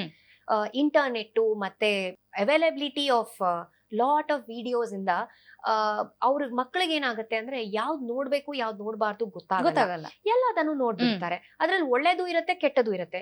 ಸೊ ಪೇರೆಂಟ್ಸ್ ಗೈಡ್ ಮಾಡಿದ್ರೆ ಅವ್ರಿಗೆ, ಅಥವಾ ಟೀಚರ್ಸ್ ವ್ಯಾಲ್ಯೂಸ್ ಬಗ್ಗೆ ಮಾತಾಡಿದ್ರೆ ಅವ್ರಿಗೆ ಗೊತ್ತಾಗುತ್ತೆ. ಸೊ ಈಗ್ಲೂ ಕೆಲವರು ಒಳ್ಳೇದನ್ನ ಅಳವಡಿಸ್ಕೊಂಡು ಇರೋರು ಇರ್ತಾರೆ, ಬಟ್ ಎಕ್ಸ್ಪೋಜರ್ ಜಾಸ್ತಿ ಇರೋದ್ರಿಂದ ಸ್ವಲ್ಪ ಮುಗ್ಧತೆ ಕಡಿಮೆ, ಬೇಗನೆ ಎಲ್ಲದನ್ನು ತಿಳ್ಕೊಂಡ್ಬಿಡ್ತಾರೆ. ಈಗ ಬೇಕಾದ್ರೆ ನೀವು 5 ವರ್ಷದ ಮಗು ಕೊಡಿ, ಫೋನ್ ಕೊಡಿ ಅಥವಾ ರಿಮೋಟ್ ಕೊಡಿ, ಹೌದು. ಅವ್ರಿಗೆ ಏನ್ ಹಾಕ್ಬೇಕು ಹೆಂಗ್ ಹಾಕ್ಬೇಕು ಎಲ್ಲ ಕಲ್ತ್ ಬಿಡ್ತಾರೆ. ಸೊ ಅದನ್ನ ನಾವು ಮೆಚುರಿಟಿನ ಎಕ್ಸ್ಪೋಜರ್ ಹೇಳ್ತೀವ, ಅದನ್ನ ನಾವು ಯೋಚನೆ ಮಾಡ್ಬೇಕು. ಇದು ಮೆಚುರಿಟಿ ಅಲ್ಲ ನನ್ನ ಪ್ರಕಾರ, ಇದು ಈಸಿ ಎಕ್ಸ್ಪೋಜರ್ ಇಂದ ಎಲ್ಲದನ್ನು ಬೇಗ ಕಲಿತಾ ಇದಾರೆ ಅಷ್ಟೇ. ಹಾ, ಓಕೆ. ಅಂದ್ರೆ ಕಲಿತಾ ಇರುವಂತದ್ದು, ಬಟ್ ಆ ಮೆಚೂರಿಟಿ, ಇನ್ನೋಸೆನ್ಸ್ ಹಾಗೆ ಇದೆ, ಬಟ್ ಆ ಒಂದು ಎಕ್ಸ್ಪೋಜರ್ಗೆ ಆ ರೀತಿಯಾಗಿ ಅಳವಡಿಸ್ಕೊಂತಾ ಇದ್ದಾರೆ ಅಂತ ಹೇಳಿದ್ದಾರೆ. ಮೇಡಮ್, ಈಗ ಪರೀಕ್ಷಾ ಸಮಯ ಇನ್ನೇನು ಸ್ಟಾರ್ಟ್ ಆಗುತ್ತೆ, ಸೊ ಅಲ್ಲಿ ಹೋದಾಗ ಮಾತನಾಡೋದಕ್ಕಿಂತ ಈಗ ಯಾವ ರೀತಿ ಪರೀಕ್ಷಾ ಒತ್ತಡವನ್ನ ಮ್ಯಾನೇಜ್ ಮಾಡಬೇಕು ಅಂತ ತಿಳಿಸ್ಕೊಟ್ರೆ ಬಹಳ ಒಳ್ಳೇದು. ಸೊ ಈಗ ಪರೀಕ್ಷಾ ಸಮಯದಲ್ಲಿ ಒತ್ತಡ ಆಗುತ್ತೆ ಅಂತ ಹೇಳಿದ್ರೆ ಮಕ್ಕಳಿಗೆ ಯಾವ ಕಾರಣಕ್ಕಾಗುತ್ತೆ ಅಂತ ಮೇಡಮ್? ಒಂದು, ಕೆಲವು ಮಕ್ಕಳು ಎಲ್ಲದನ್ನು ಲಾಸ್ಟ್ ಮಿನಿಟ್ ಇಡ್ತಾರೆ. ಹಾ, ಡೈಲಿ ಸ್ಟಡಿ ಹ್ಯಾಬಿಟ್ ಇಲ್ದಿದ್ರೆ, ಪ್ರತಿದಿನ ಹೋಮ್ವರ್ಕ್ ಅಥವಾ ಟೀಚರ್ ಕೊಡುವಂತ ರಿವಿಷನ್ ಚಾಪ್ಟರ್ಸ್ ಮಾಡ್ಕೊಂಡ್ ಬನ್ನಿ, ಯೂನಿಟ್ ಟೆಸ್ಟ್ ಗಳಲ್ಲಿ ಸರಿಯಾಗಿ ಓದಿಲ್ದಿದ್ರೆ, ಅಂತ ಮಕ್ಕಳಿಗೆ ಫೈನಲ್ ಎಕ್ಸಾಮ್ಸ್ ಬಂದಾಗ ತುಂಬಾ ಒತ್ತಡ ಆಗುತ್ತೆ. ಯಾಕಂದ್ರೆ ಅವ್ರಿಗೆ ಇಡೀ ವರ್ಷದ ಸಿಲೆಬಸ್ಸೇ ಗೊತ್ತಿರಲ್ಲ. ಇನ್ನು ಕೆಲವೊಮ್ಮೆ ಪೇರೆಂಟ್ಸ್ ಪ್ರೆಷರ್ ಅಥವಾ ಮಕ್ಕಳದ್ದೇ ಸೆಲ್ಫ್ ಪ್ರೆಷರ್. ನಾನು ಪಾಪ್ಯುಲರ್ ಆಗ್ಬೇಕು, ನಾನು 90 ಮಾರ್ಕ್ಸ್ ಮೇಲ್ ಬಂದ್ರೆ ಮಾತ್ರ ಪಾಪ್ಯುಲರ್ ಆಗ್ತೀನಿ, ಅಥವಾ ನಂಗೆ ಇಷ್ಟೇ ಬರ್ಬೇಕು. ಅವ್ರಿಗೆ ಅಷ್ಟು ಬರುವಂತ ಸಾಮರ್ಥ್ಯ ಇದ್ರೆ ಪರವಾಗಿಲ್ಲ, ಕೆಲವರಿಗೆ ಅಷ್ಟು ಬರುವಂತ ಸಾಮರ್ಥ್ಯ ಇರಲ್ಲ. ಅಲ್ಲಿ ಬರುತ್ತೆ ಒಂದು interesting topic, IQ. What is IQ? So intelligence quotient ಅಂತ ನಾವೇನ್ ಹೇಳ್ತೀವಿ, ಎಲ್ಲರದು ಬುದ್ಧಿಮಟ್ಟ ಸೇಮ್ ಇರಲ್ಲ. ಕೆಲವರು ತುಂಬಾ ಸ್ಮಾರ್ಟ್ ಇರ್ತಾರೆ, ಅವ್ರ IQ 100+ ಇರುತ್ತೆ, 120, 130 ಇರುತ್ತೆ. ಇನ್ ಕೆಲವರು ಸ್ವಲ್ಪ ಬಾರ್ಡರ್ ಲೈನ್ ಇಂಟೆಲಿಜೆನ್ಸ್ ಅಂತ ಹೇಳ್ತೀವಿ, ಅವ್ರದ್ದು ಸ್ವಲ್ಪ ಬುದ್ಧಿ ಬೇರೆ ಮಕ್ಳಕ್ಕಿಂತ ಗ್ರಾಸ್ಪಿಂಗು ಅಥವಾ ಬುದ್ಧಿಮಟ್ಟ ಸ್ವಲ್ಪ ಕಡಿಮೆ ಇರುತ್ತೆ. ಸೊ ಅದನ್ನ ಅವ್ರು ಅರ್ಥ ಮಾಡ್ಕೊಂಡು, ಅಥವಾ ಪೋಷಕರು ನನ್ನ ಮಗು ಸ್ವಲ್ಪ ಡಲ್ ಇದ್ದಾನೆ ಅಂತ ಅರ್ಥ ಮಾಡ್ಕೊಂಡು ಸ್ವಲ್ಪ ಎಕ್ಸ್ಪೆಕ್ಟೇಷನ್ ಕಡಿಮೆ ಇಟ್ಕೊಂಡ್ರೆ ಆವಾಗ ಆ ಮಗುಗೆ ಪ್ರೆಷರ್ ಆಗಲ್ಲ. ಇನ್ನು ಸ್ಕೂಲ್ ಮಾಡುವಂತ ಪ್ರೆಷರು, ಡೈಲಿ ಎಕ್ಸಾಮ್ಸ್ ಇಟ್ಬಿಡೋದು, ಮಧ್ಯದಲ್ಲಿ ಬ್ರೇಕೇ ಕೊಡಲ್ಲ, ಅದು ಅವ್ರಿಗೆ ಡೇ ಟು ಡೇ ಓದ್ಕೊಳಕ್ ಆಗಲ್ಲ ಎಕ್ಸಾಮ್ಗೆ. ಮತ್ತೆ ಸರ್ಪ್ರೈಸ್ ಟೆಸ್ಟ್ ಅವ್ರಿಗೆ ಅಷ್ಟೊಂದು ಪ್ರೆಷರ್ ಅನ್ಸಲ್ಲ ಅನ್ಕೊಂತೀನಿ, ಯಾಕಂದ್ರೆ ಅವ್ರು ಏನು ಓದಿರಲ್ಲ. ಸೊ ಎಲ್ಲರೂ ಅದೇ ಬೋಟಲ್ಲಿ ಇರ್ತೀವಿ ಅಂತ. ಈ ಪ್ಲಾನ್ಡ್ ಎಕ್ಸಾಮ್ಸೇ ಸ್ವಲ್ಪ ಜಾಸ್ತಿ ಸ್ಟ್ರೆಸ್. ಆಮೇಲೆ ಈ ಹೈಸ್ಕೂಲು ಮೀರಿ ಬಂದಿರುವ ಏಜಿನವರು, ಅವ್ರಿಗೆ ನೆಕ್ಸ್ಟ್ ಎಂಟ್ರೆನ್ಸು ಅಥವಾ ಈ ಕಾಲೇಜಿಗೆ ಸೀಟ್ ಸಿಕ್ಕಲ್ಲ, ಆ ಪ್ರೆಷರ್ ಏನಿರುತ್ತೆ, ಅಯ್ಯೋ ನನಗೆ ಸೀಟ್ ಸಿಗದಿದ್ರೆ ಅಥವಾ ಒಳ್ಳೆ ಕಾಲೇಜಲ್ಲಿ ಸೀಟ್ ಸಿಕ್ಕಲ್ಲ ಅಂತ ಇರುವಂತ ಪ್ರೆಷರ್ ಏನಿರುತ್ತೆ, ಇದೆಲ್ಲದನ್ನು ಮಕ್ಕಳಿಗೆ ಒತ್ತಡ ಆಗುತ್ತೆ. ಓಕೆ, ಹಾಗಾದ್ರೆ ಮೇಡಮ್, ಈ ರೀತಿಯಾದ ಸಾಕಷ್ಟು ಕಾರಣಗಳಿರ್ಬೋದು, ಪೇರೆಂಟ್ಸ್ ಇಂದ ಇರ್ಬೋದು, ಅಥವಾ ಅವರೇ ತಗೊಳ್ಳುವಂಥದ್ದು ಇರ್ಬೋದು. ಯಾವ ರೀತಿ ಕಂಡು ಹಿಡಿಬಹುದು ನಾವು? ಅಂದ್ರೆ ತುಂಬಾ ಸ್ಟ್ರೆಸ್ ತಗೊಳ್ತಾ ಇದ್ದಾರೆ ಮಕ್ಕಳು, ಯಾಕಂದ್ರೆ ತುಂಬಾ ಜನ ಮಕ್ಕಳು ಪೇರೆಂಟ್ಸ್ ಹತ್ರ ಮಾತಾಡೋದಿಲ್ಲ, ಪೋಷಕರ ಹತ್ರ ಮಾತಾಡೋದಿಲ್ಲ, ಅಂದ್ರೆ ಏನ್ ಆಗ್ತದೆ ಅಂತ ಅವ್ರು ಹೇಳ್ಕೊಳ್ಳೋದಿಲ್ಲ. ಯಾವ ರೀತಿ ಕಂಡು ಹಿಡಿಬಹುದು ನಾವು? ಏನ್ ಸೈನ್ಸ್ ಇದೆ? ಕರೆಕ್ಟ್. ಇದು ಏನಾಗತ್ತಂದ್ರೆ ತುಂಬಾ ಕಾಮನ್ ಪ್ರಾಬ್ಲಮ್ ನಾವು ನೋಡಿರುವಂತದ್ದು. ನನ್ನ ಮಗ ಆಕ್ಚುಲಿ 80 ಮಾರ್ಕ್ಸ್ ತೆಗಿತಿದ್ದ, ಇತ್ತೀಚೆಗೆ 50 ತೆಗಿಯಕ್ ಶುರು ಮಾಡಿದ್ದಾನೆ. ಡಿಕ್ಲೈನ್ ಇನ್ ಅಕಾಡೆಮಿಕ್ ಪರ್ಫಾರ್ಮೆನ್ಸ್, ಮುಂಚಿನಕ್ಕಿಂತಾನು ಡೌನ್ ಆಗ್ಬಿಡ್ತಾರೆ. ಅದು one of the common signs to identify that ಈ ಮಗುಗೆ ತುಂಬಾ ಸ್ಟ್ರೆಸ್ ಆಗ್ತಿದೆ. ಇನ್ನು ಕೆಲವು ಫಿಸಿಕಲ್ ಸಿಂಪ್ಟಮ್ಸ್, ಫ್ರೀಕ್ವೆಂಟ್ ತಲೆನೋವು ಬರೋದು, ವಾಂತಿ ಮಾಡೋದು ಎಕ್ಸಾಮ್ ಹತ್ರ ಬಂದಾಗ. ಅದಕ್ಕೆ ಇನ್ನೊಂದು ಕಾರಣ ಇದೆ, ಟೈಮಿಗೆ ಊಟ ಮಾಡಲ್ಲ, ಆಗ ಎಸಿಡಿಟಿ ಆಗುತ್ತೆ, ಆಗ ವಾಂತಿ ಮಾಡ್ತಾರೆ. ಸೊ ಫುಡ್ ರಿಲೇಟೆಡ್, ಕೆಲವರಿಗೆ ಲೂಸ್ ಮೋಷನ್ ಶುರು ಆಗುತ್ತೆ ಎಕ್ಸಾಮ್ಸ್ ಹತ್ರ ಬಂದ ಕೂಡಲೇ ಸ್ಟ್ರೆಸ್ ಇಂದ. ಇನ್ ಕೆಲವ್ರಿಗೆ ರಾತ್ರಿ ನಿದ್ದೆನೆ ಬರಲ್ಲ, ರಾತ್ರಿ ಇಡೀ ಎಚ್ಚರ ಇರ್ತಾರೆ. ಮಲ್ಗೋ ಪುಟ ಅಂತ ಹೇಳಿದ್ರೆ ಇಲ್ಲ ನಾನು ನಿದ್ದೆನೆ ಬರ್ತಿಲ್ಲ ಅಂತ ಹೇಳ್ತಾರೆ. ಸೊ ಈ ತರ ಬೇರೆ ಬೇರೆ ರೀತಿಯಲ್ಲಿ ಇದನ್ನ ನಾವು ಐಡೆಂಟಿಫೈ ಮಾಡಕ್ ಆಗುತ್ತೆ. ಕೆಲವು ಪೇರೆಂಟ್ಸ್ಗೆ ಗೊತ್ತಾಗಲ್ಲ ಇದು ಎಕ್ಸಾಮ್ ಸ್ಟ್ರೆಸ್ ಇಂದ ಆಗ್ತಾ ಇರೋದು ಅಂತ. ಇನ್ ಕೆಲವರು ಈ ಪ್ಯಾಟರ್ನ್ ಒಬ್ಸರ್ವ್ ಮಾಡ್ತಾರೆ, ಪ್ರತಿ ಟೈಮು ಜಾನ್ ಫೆಬ್ ಮಾರ್ಚ್ ಅಲ್ಲಿ ಇದೇ ತರ ಅಂತ ಐಡೆಂಟಿಫೈ ಮಾಡ್ತಾರೆ. ಆವಾಗ ಪ್ರೆಸೆಂಟೇಶನ್ ಈ ತರ ಇರುತ್ತೆ. ಓಕೆ ಮೇಡಮ್, ಹಾಗಾದ್ರೆ ಈ ಒಂದು ಎಕ್ಸಾಮ್ಸ್ ಟೈಮ್ ನಲ್ಲಿ ತುಂಬಾ ಜನ ಮಕ್ಕಳು ನೀವು ಹೇಳಿದಾಗೆ ಸರಿಯಾಗಿ ಊಟ ಮಾಡೋದಿಲ್ಲ, ನಿದ್ದೆ ಮಾಡೋದಿಲ್ಲ, ಬರೀ ಓದ್ತಾ ಇರ್ತಾರೆ. ಇದು ಎಷ್ಟು ಸರಿ? ಇದು ತಪ್ಪು. ಬಯೋಲಾಜಿಕಲ್ ಫಂಕ್ಷನ್ಸು, ಸ್ಲೀಪು, ಆಪಟೈಟು, ನಾವು ಅದನ್ನ ಚೆನ್ನಾಗಿ ನೋಡ್ಕೊಂಡ್ರೆ ಮಾತ್ರ ನಾವು ನಮ್ಮ 100% ಪೊಟೆನ್ಷಿಯಲ್ ಕೊಡಕ್ಕಾಗೋದು. So at least minimum 6 hours, exam ಇರ್ಲಿ ಏನೇ ಇರ್ಲಿ, ನಾವು 6 hours ಮಲ್ಗೋದು ಇಂಪಾರ್ಟೆಂಟ್. 1-2 ರಾತ್ರಿ ಸ್ವಲ್ಪ ಸ್ಲೀಪ್ ಡಿಸ್ಟರ್ಬ್ ಆದ್ರೆ ಅಥವಾ ಸ್ವಲ್ಪ 1-2 hours ಕಟ್ ಡೌನ್ ಮಾಡಿದ್ರೆ ಏನೂ ಆಗಲ್ಲ. ಬಟ್ ಪ್ರತಿಯೊಂದು ಎಕ್ಸಾಮಿಗೆ ಅಥವಾ ಫೈನಲ್ ಎಕ್ಸಾಮ್ಸ್ ಬರೋಕ್ಕಿಂತ 1 ತಿಂಗಳು ಮುಂಚಿಂದ ಇದೇ ತರ ಮಾಡ್ತಾ ಹೋದ್ರೆ ಎಕ್ಸಾಮ್ ಹತ್ರ ಬರುವಾಗ ಏನಾಗತ್ತಂದ್ರೆ ಬರ್ನ್ ಔಟ್ ಆಗಿರುತ್ತೆ, ಅವ್ರಿಗೆ ತುಂಬಾ ಸ್ಟ್ರೆಸ್ ಆಗ್ಬಿಟ್ಟು ಕೆಲವರು ಎಕ್ಸಾಮ್ ಹಾಲ್ ಅಲ್ಲೇ ಹೋಗಿ ಮಲ್ಕೊಂಡ್ ಬಂದಿರೋದಿರುತ್ತೆ, ಅಥವಾ ಬೆಳಗ್ಗೆ ಎಚ್ಚರ ಆಗದೆ ಎಕ್ಸಾಮಿಗೆ ಹೋಗದೆ ಇರೋ ಚಾನ್ಸು ಇರುತ್ತೆ, ಯಾರಾದ್ರೂ ಎಪ್ಸಿ ಕಳ್ಸಿಲ್ಲ ಎಕ್ಸಾಮ್ಗೆ ಅಂದ್ರೆ. ಸೊ ಈ ತರ 6 hours of sleep, 3 times a day proper timely meals, ಆ ಟೈಮಿಗೆ ತಿಂದು ಈಗ ತಿಂದ್ರು ಆಗ ತಿಂದ್ರು ತಿನ್ನಕ್ 10 ನಿಮಿಷ ಬೇಕಾಗದ. ಸೊ ತಿಂದ್ಬಿಟ್ಟು ಓದೋದ್ ಮಾಡ್ಬೋದು. ಏನಕ್ಕೆ ಅದನ್ನ ಪೆಂಡಿಂಗ್ ಇಟ್ಬಿಟ್ಟು ಏನೋ ಆವಾಗ್ಲೇ ಓದ್ತಾ ಇರೋ ತರ ಇರ್ಬೇಕು. So 3 times a day food plus 6 hours of sleep, ಇದು ತುಂಬಾ ಇಂಪಾರ್ಟೆಂಟ್. ಇನ್ಫ್ಯಾಕ್ಟ್ ನಾನೇನ್ ಹೇಳ್ತೀನಿ ಅಂದ್ರೆ ಒಂದು ಅರ್ಧ ಗಂಟೆ ಆಡಿನೂ ಬರ್ಬೇಕು, ಮೈಂಡ್ ಫ್ರೆಶ್ ಆಗೋದಕ್ಕೆ. ಆವಾಗ ನೆಕ್ಸ್ಟ್ ಕುತ್ಕೊಳ್ಳುವಾಗ ನೆಕ್ಸ್ಟ್ 3-4 hours ಚೆನ್ನಾಗಿ ಓದಕ್ಕಾಗತ್ತೆ ಒಂದ್ ಬ್ರೇಕ್ ತಗೊಂಡ್ರೆ. ಸೊ ಫಿಸಿಕಲ್ ಆಕ್ಟಿವಿಟಿನೂ ನಾನು ಹೇಳ್ತೀನಿ ಆ ಟೈಮಿಗೆ ಕಂಟಿನ್ಯೂ ಮಾಡ್ಬೇಕು.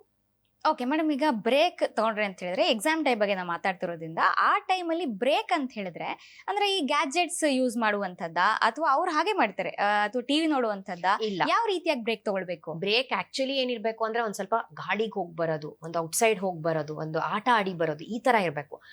ಬುಕ್ಕಿಂದನೂ ಕಣ್ಣಿಗೆ ಪ್ರೆಷರು, ಗ್ಯಾಜೆಟ್ಸ್ ಇಟ್ಕೊಂಡ್ರೆ ಫರ್ದರ್ ಪ್ರೆಷರ್ ಆಗುತ್ತೆ, ಇನ್ನೂ ತಲೆನೋವು ಜಾಸ್ತಿ ಆಗುತ್ತೆ. ಅಂಡ್ ಇನ್ನೊಂದೇನು ಅಂದ್ರೆ ಯಾವ ಮಗುಗೂ ಇದು ಒಂದ್ ಆಟ ಆಡಿ ನಿಲ್ಸೋಣ ಅಂತ ಅನ್ಸಲ್ಲ. ಅವ್ರು ಇನ್ನೂ ಅವ್ರಿಗೆ ಟೈಮ್ ಹೋಗೋದೇ ಗೊತ್ತಾಗಲ್ಲ. ಆಮೇಲೆ ಏನಾಗುತ್ತೆ, ಅಮ್ಮ ಬಂದ್ ಹೇಳ್ತಾರೆ ನೀನು ಅರ್ಧ ಗಂಟೆ ಬ್ರೇಕ್ ಅಂತ ಹೇಳ್ಬಿಟ್ಟು ಈಗ 1 hour ಆಗ್ಬಿಟ್ಟಿದೆ. ಆಮೇಲೆ ಮತ್ತೆ ನಾನು ಓದಕ್ ಟೈಮ್ ಸಾಕಾಗಲ್ಲ ಅಂತ ಮತ್ತೆ ಅದನ್ನ ಪ್ರೆಷರೇ ತಗೊಳ್ತಾರೆ ಅವರು. ಈಗ ಮಿಕ್ಕಿದ ಟೈಮಲ್ಲಿ ಆದ್ರೂ ಓದೋಣ ಏನಿದೆ, ಅಯ್ಯೋ ನನ್ನ ಟೈಮ್ ಹಾಳಾಗ್ಬಿಡ್ತು ಅಂತ ಬೇಕಾದ್ರೆ ಅದನ್ನು ಪ್ರೆಷರ್ ತಗೊಳ್ತಾರೆ. So gadgets or TV should not be the break. ಹೊರಗಡೆ ಹೋಗಿ ಬರೋದು, ಒಂದ್ ಅರ್ಧ ಗಂಟೆ ಆಟ ಆಡ್ ಬರೋದು, ಒಂದ್ ವಾಕಿಂಗ್ ಹೋಗಿ ಬರೋದು, ಒಂದ್ ಸ್ವಲ್ಪ ಸಾಂಗ್ ಕೇಳೋದು, ಕಣ್ಣಿಗೆ ರೆಸ್ಟ್ ಸಿಗ್ಬೇಕು. ಆ ತರ ಬ್ರೇಕ್ ಬೆಟರ್. ಓಕೆ ಮೇಡಮ್, ಈಗ ಬ್ರೇಕ್ ಬಗ್ಗೆ ತಿಳಿಸ್ಕೊಟ್ರಿ. ಈಗ ತುಂಬಾ ಜಾಸ್ತಿ ಓದ್ತಾ ಇದ್ರೆ ಅಥವಾ ನಿದ್ರಾಹೀನತೆ ಉಂಟಾದ್ರೆ ಈ ಒಂದು ಎಕ್ಸಾಮ್ಸ್ ಟೈಮ್ ನಲ್ಲಿ ಏನೆಲ್ಲ ತೊಂದರೆಗಳಾಗ್ಬಹುದು ಎಕ್ಸಾಮ್ ಟೈಮ್ಗೆ ನೆಕ್ಸ್ಟ್ ಅಂತ, ಅಥವಾ ಅವ್ರ ಆರೋಗ್ಯದ ಮೇಲೆ ಏನೆಲ್ಲ ತೊಂದರೆ ಆಗ್ಬಹುದು? ಮೋಸ್ಟ್ ಇಂಪಾರ್ಟೆಂಟ್ ಥಿಂಗ್ ಅಂದ್ರೆ ಎಕ್ಸಾಮ್ ದಿನನೇ ಅವ್ರಿಗೆ ಎಕ್ಸಾಮಿಗೆ ಹೋಗಕ್ ಆಗದೆ ಇರೋ ತರಾನೇ ಆಗ್ಬೋದು. ಅದು ಎಲ್ಲದಕ್ಕಿಂತ ವರ್ಸ್ಟ್ ಸಿನೇರಿಯೋ. ಯಾಕಂದ್ರೆ ಅಷ್ಟೊಂದು ಪ್ರಿಪೇರ್ ಆಗ್ಬಿಟ್ಟು ಎಕ್ಸಾಮ್ ದಿನ ಎಕ್ಸಾಮಿಗೆ ಹೋಗಕ್ ಆಗ್ಲಿಲ್ಲ, ಗೊತ್ತಿರೋದನ್ನ ನೆನ್ಪು ಮಾಡ್ಕೊಂಡು ಬರೆಯಕ್ ಆಗ್ಲಿಲ್ಲ ಅಂದ್ರೆ ಅಷ್ಟೊಂದು ಪ್ರಿಪರೇಷನ್ ವೇಸ್ಟ್ ಆಗುತ್ತೆ. ಇನ್ನು ಬೇರೆ ರೀತಿ ನೋಡಿದ್ರೆ ಅವ್ರಿಗೆ ಕೆಲವು ಮಕ್ಕಳು ನನಗೆ ನಿದ್ದೆ ತಡ್ಕೊಳಕ್ ಆಗದೆ ಪೇಪರ್ ಮೇಲೆ ಮಲಗ್ಬಿಟ್ಟೆ ಒಂದ್ ಅರ್ಧ ಗಂಟೆ, ಆಮೇಲೆ ಬರೆಯಕ್ ಟೈಮ್ ಸಾಕಾಗ್ಲಿಲ್ಲ ಎಕ್ಸಾಮ್ ಪೇಪರ್ ಅಲ್ಲಿ ಅಂತ ಹೇಳಿರೋದು ಇದೆ. ಸೊ ಈ ತರ ಮಕ್ಳಿಗೆ ಮತ್ತೆ ಇನ್ನೊಂದು ತುಂಬಾ ಅಸಿಡಿಟಿ ಆಗಿ ವಾಮಿಟಿಂಗ್ ಸೆನ್ಸೇಷನ್ ಆಗಿ ಆ ಪರ್ಟಿಕ್ಯುಲರ್ ಎಕ್ಸಾಮ್ ಹಾಲ್ ಅಲ್ಲಿ ಕುತ್ಕೊಳ್ಳಕ್ಕೆ ಆಗದೆ ಇರುವಂತದ್ದು, ಈ ತರ ಬಹಳಷ್ಟು ನಾವು ಕೇಳಿರೋದಿದೆ. ಸೊ ಮೋಸ್ಟ್ ಕಾಮನ್ ಅಂತ ಹೇಳುವಂತದ್ದು ಅನಾರೋಗ್ಯ ಎಕ್ಸಾಮ್ ದಿವಸ ಆದ್ರೆ ಅದು ಎಲ್ಲದಕ್ಕಿಂತ ವರ್ಸ್ಟ್ ಟ್ರಾಜಿಡಿ ಆಗುತ್ತೆ. ಸೊ ಚೆನ್ನಾಗಿ ಊಟ ಮಾಡಿ ಚೆನ್ನಾಗಿ ನಿದ್ದೆ ಮಾಡಿ ಹೋಗೋದೇ ಬೆಟರ್. ಓಕೆ ಮೇಡಮ್, ಈ ಸ್ಟ್ರೆಸ್ ಅಂತೂ ಎಕ್ಸಾಮ್ ಸ್ಟ್ರೆಸ್ ಅಂತೂ ಪ್ರತಿ ವಾರ ಇರುತ್ತೆ, ಪ್ರತಿ ತಿಂಗಳಿರುತ್ತೆ, ಪ್ರತಿ ವರ್ಷ ಇರುತ್ತೆ ಮಕ್ಕಳಿಗೆ. ಸೊ ಒಂದು 16 ವರ್ಷ ಪಕ್ಕ ಇರುತ್ತೆ. ಈ ರೀತಿಯಾದ ಸ್ಟ್ರೆಸ್ ತಗೊಳ್ತಾನೇ ಇದ್ರೆ ಮುಂದೆ ದೀರ್ಘಕಾಲೀನ ಸಮಸ್ಯೆಗಳೇನಾದ್ರೂ ಉಂಟಾಗುತ್ತಾ ಅವರ ಮಾನಸಿಕ ಆರೋಗ್ಯದ ಮೇಲೆ ಅಂತ? ನೀವ್ ಹೇಳೋದು 16 years ಅಂತ, ಬಟ್ ನಾನ್ ಹೇಳೋದು ಆಕ್ಚುಲಿ ಎಜುಕೇಶನಲ್ ಸ್ಟ್ರೆಸ್ ಏನೂ ಅಲ್ಲ. ಅದಾದ್ಮೇಲೆ ಅವ್ರು ಜಾಬ್ ಸ್ಟಾರ್ಟ್ ಮಾಡಿದ್ರೆ ಬೆಂಗಳೂರಲ್ಲಿ ಟ್ರಾಫಿಕ್ ಇರುವಂತ IT ವರ್ಕಿಂಗ್ ಅವರ್ಸ್ ನೋಡಿದ್ರೆ, ಇದೆಲ್ಲ ನೋಡಿದ್ರೆ ಸ್ಟ್ರೆಸ್ಸು ಮುಂದೆನೂ ಕಂಟಿನ್ಯೂ ಆಗುತ್ತೆ. ಸೊ ಈ ಏಜ್ ಅಲ್ಲಿ ಅವ್ರು ಸ್ಟ್ರೆಸ್ ಹ್ಯಾಂಡಲ್ ಮಾಡಕ್ ಕಲೀಲಿಲ್ಲ ಅಂದ್ರೆ ಮುಂದೇನು ಅವರು ಹಂಗೆ ಮಾಡ್ಕೊಂತ ಹೋಗ್ತಾರೆ. ನಿದ್ರಾಹೀನತೆ, ಟೈಮಿಗೆ ಊಟ ಮಾಡದೆ ಆರೋಗ್ಯ ಪೂರ್ತಿ ಕೆಡ್ತಾನೆ ಹೋಗುತ್ತೆ.